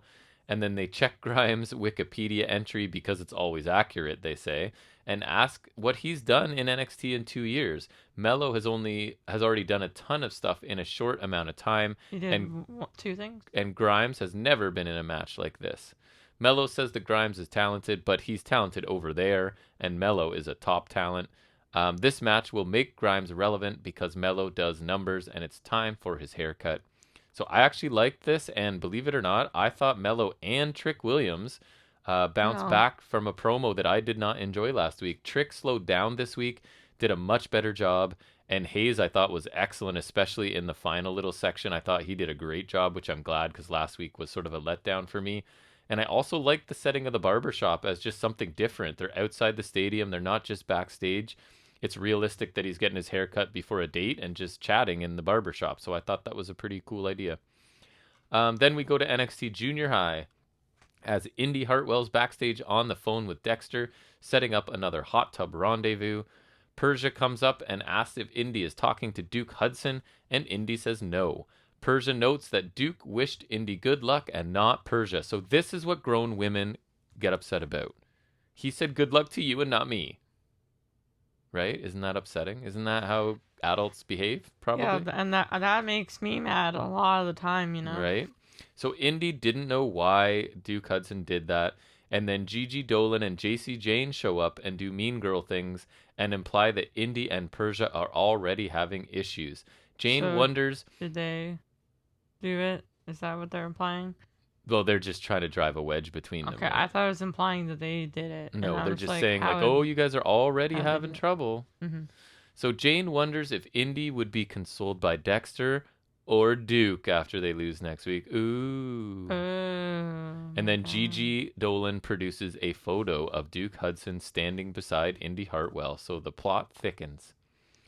The women start fighting, so the heels and the faces start fighting, an official show to break it up. So again, these are grown adults, and this is ridiculous, and yet another segment that is definitely not for me. I don't know who it's for. If anyone does like this, let me know, because I'd love to know who likes this. Nikita Lyons is great at everything. This is my summary. I was starting to get tired at this point, so my notes are like, she can sing and fight. She had to defend herself on the road, and got so tough that she would start fights because she knew she could end them. So this was better than last week's segment, but I think it's still pretty cheesy. The thing that bugs me is that she's talking about like growing up on the road in a van. They show like a flashback, so it's like an actor kid in a van. Like, I don't know, it seems so lame to me. So it's like a dramatic reenactment of her as a child as she's describing it to you. It took me out of it. The video itself is like slickly produced, and it made her look pretty badass in like the training segments that she had. But it's the scripted lines that don't. Get her to sing again. No, it's the scripted lines that don't help, right? Like the scripted lions. Lines. Mm-hmm. Then we return to NXT Junior High with Jensen and Briggs. Briggs tells Brooks Jensen to get some guts and ask Caden Carter out. These are adult men, by the way. Jensen walks up and asks Caden if they want to do something for Valentine's Day, and they assume that it's a group thing, so they say yes, because he actually said if they sort of thing, I think. So they end up leaving, and Brooks tells Briggs to take Casey to the movies, and he'll get alone time with Caden, again, because this is what adults do. So he gives Briggs $8 to cover taking them to the movie. Briggs says that it's not enough money. So amazing stuff. Adults behaving like 12-year-olds. And this is one of those things we say it sometimes, like somebody wrote this and other people were like, yep, this is a good idea. This is what we need to put on our TV show. And again, it's not the talent's fault. In many cases on this show, this is what's written for them. And it's just stupid to sound like you. It's dumb and you're dumb. It's dumb. Whoever came up with it is dumb and the execution is dumb. It really is. We then get MSK versus Blade and Anafe. MSK did a bunch of cool double team stuff. Wesley had one really impressive flurry on his own. MSK eventually won with their blockbuster spinebuster finisher after 9.5 minutes. So I really drastically recapped it, but I really enjoyed this match. It was my match of the night. And I thought this was the good MSK that we don't see in their vignettes, which are painful. They just flew all over the ring, hit lots of cool tandem offense. And Blade and Anafe did their part fine and have potential to be a strong team, I think. I just thought this was a really fun, 9-minute sprint of a tag team match. And most of it was MSK in control, and they did an awesome job. It was really fun, I thought. So MSK and the Creeds will go face-to-face. They cut it in the finals next week, I guess, right? So Grimes gets a segment where he talks about struggling growing up, sort of implies that he struggled through some questionable booking in NXT. They show the zombie match and some other things, he's always had to struggle even in NXT. Right. He says that no one has grown more than him in his time in NXT, and that he's come out of this experience a self-made man. I thought it was fine. I enjoyed the kind of veiled criticism of NXT booking. I don't think he's going to beat Carmelo Hayes, but at least they're spending time building Hayes as a heel and Grimes as a face on this show ahead of their match, which could be really good. Dakota Kai. She's upset backstage about her loss, and she walks by Wendy Chu and the shopping bags. Wendy says, not as easy as it looks, is it? So I imagine this is setting up a match, and what if Dakota Kai loses to Wendy Chu? She will. You think They're so? Stupid. It's possible at this point. No, it is. They're stupid. I don't understand. Dakota Kai's cool, people. Women's championship match, main event. Kaylee Ray versus Mandy Rose. Mandy tries to attack right away, but Kaylee Ray avoids her and takes control of the match. We get a Thez press and some punches a bit later by Rose, but a tornado DDT by Kaylee Ray. Suicide dive by Ray. The good old body scissors by Mandy Rose leads to multiple pinning attempts for each person. We get a moonsault for a 2 count and a transition into a leg submission by Kaylee Ray. Kaylee Ray hits a super kick, goes up top, and of course, JC Jane distracts Kaylee Ray. Gigi Dolan shoves her off the top. Mandy hits her running knee, which actually, the Rose trigger, I think, it actually looked good. I know you think it's lame. It looked good. Rose trigger? Come on. I think it's something like that. It's something trigger. That is such a... What? That's disrespectful. So Rose wins the match after 8 minutes, and I hate to say it, I just thought this was okay. I thought there were short stretches at the beginning and the end that were pretty good, but the bulk of the middle was just ordinary and not really engaging for me. I also wasn't satisfied with the finisher because it's interference, shove you off the rope stuff. The match didn't get a ton of time either. I don't think Mandy Rose is bad. I know you do, but I don't think I don't think she's super interesting either. She seems ready enough to go back to main roster, right? Because it's not like she needs to be a technician.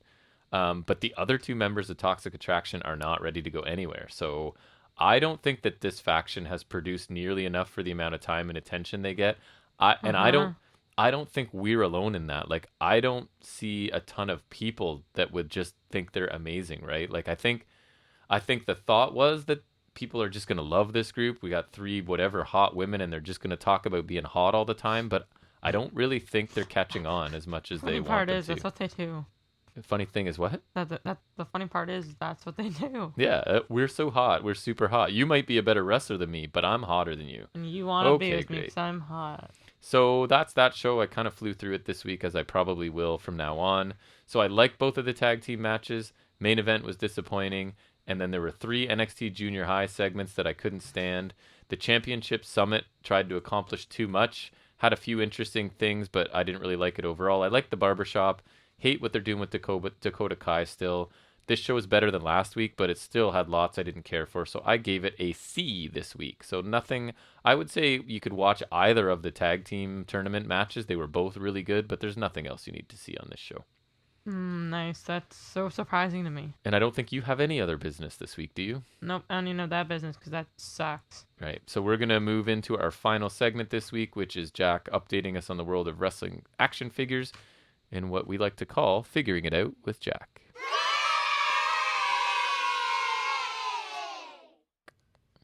So the first thing that came in like a day or two ago, it was kind of surprising. So they got a new ringside exclusively, which was an NWO Wolfpack Hogan, which I thought was kind of interesting. 'Cause, like, no Hogan. Stop making Hogan figures. Well, altogether. They're making a few. There's another one coming up.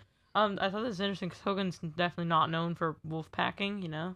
Yeah. So. No. But yeah, true. So you get a bandana, white and black sunglasses, Wolfpack tank top. I think the tights are cool. Like it looks good and all.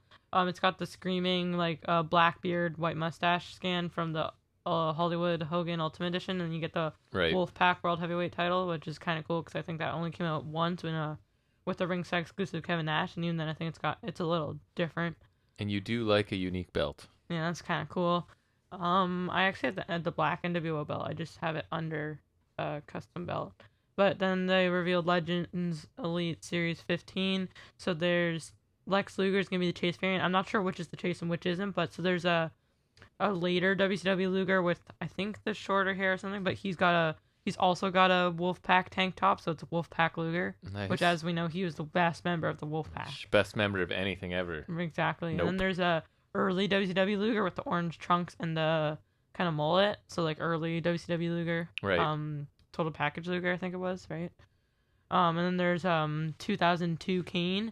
And he comes with the World Tag title, not the one that's like the old school one, but the one after that, like the World Tag titles they used on Raw and the brand split. I don't know if you remember what they look like, but the ones after the original ones.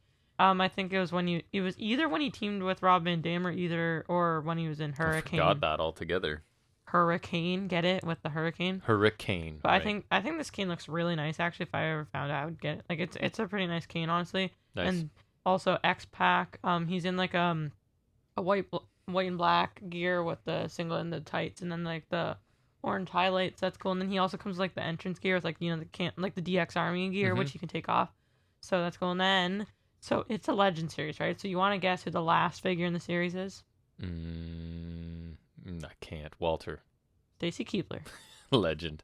Yeah. I just watched, speaking of X-Pac, I watched 1-2-3 Kid lose to the Roadie last night. Oh, nice. At an In Your House from 90-something. I think that was like the best match on the show, I saw, according to one thing.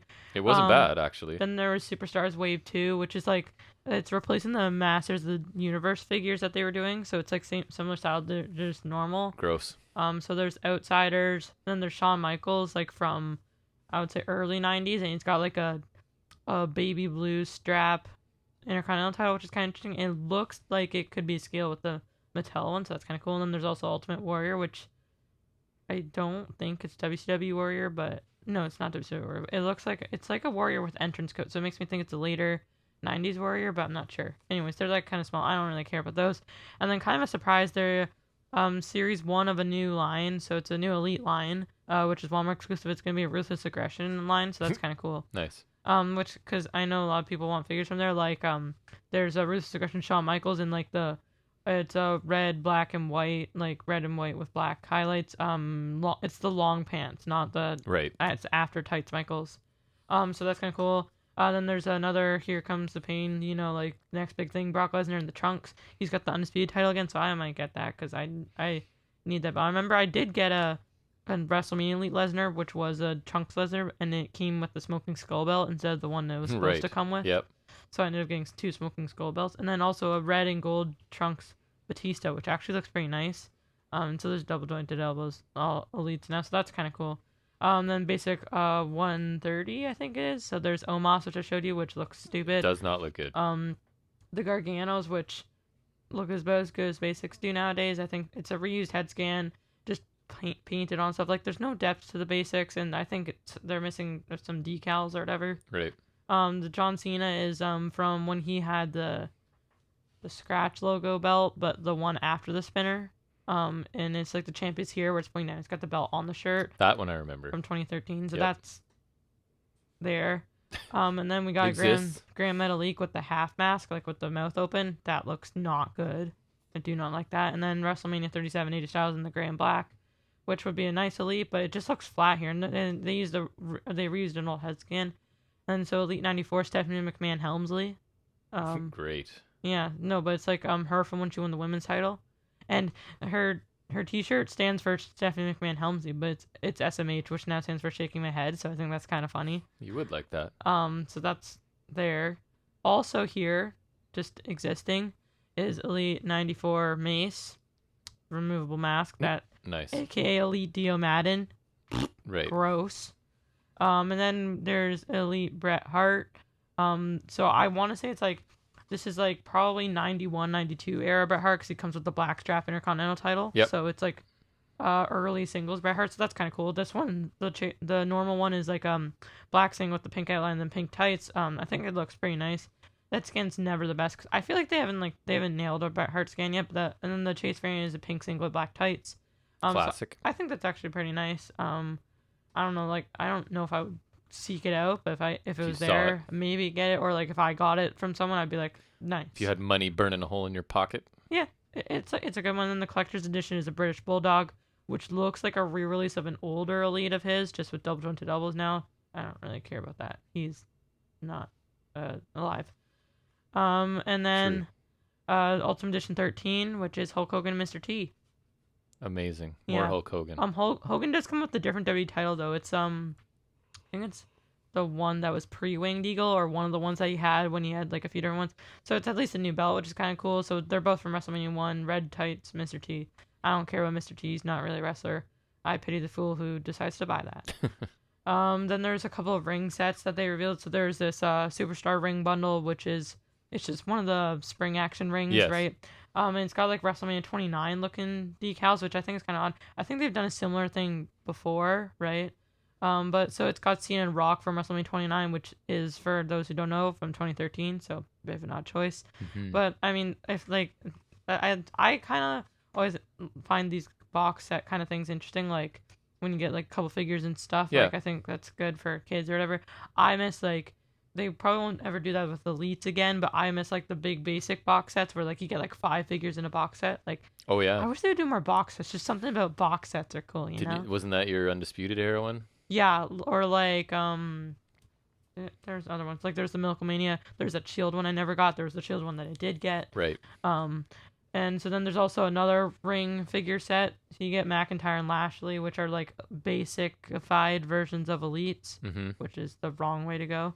And you get like a Raw ring, which is pretty, like, it's got updated sticker or whatever. And then you also get like Reckon stuff. Like it's part of that line. You get like the ladder that can bend in half. You get a table, you get a chair, you get a exclusive slam cycle. If that's not the most WWE phrasing for that, I don't know what it is. That's cool, I guess.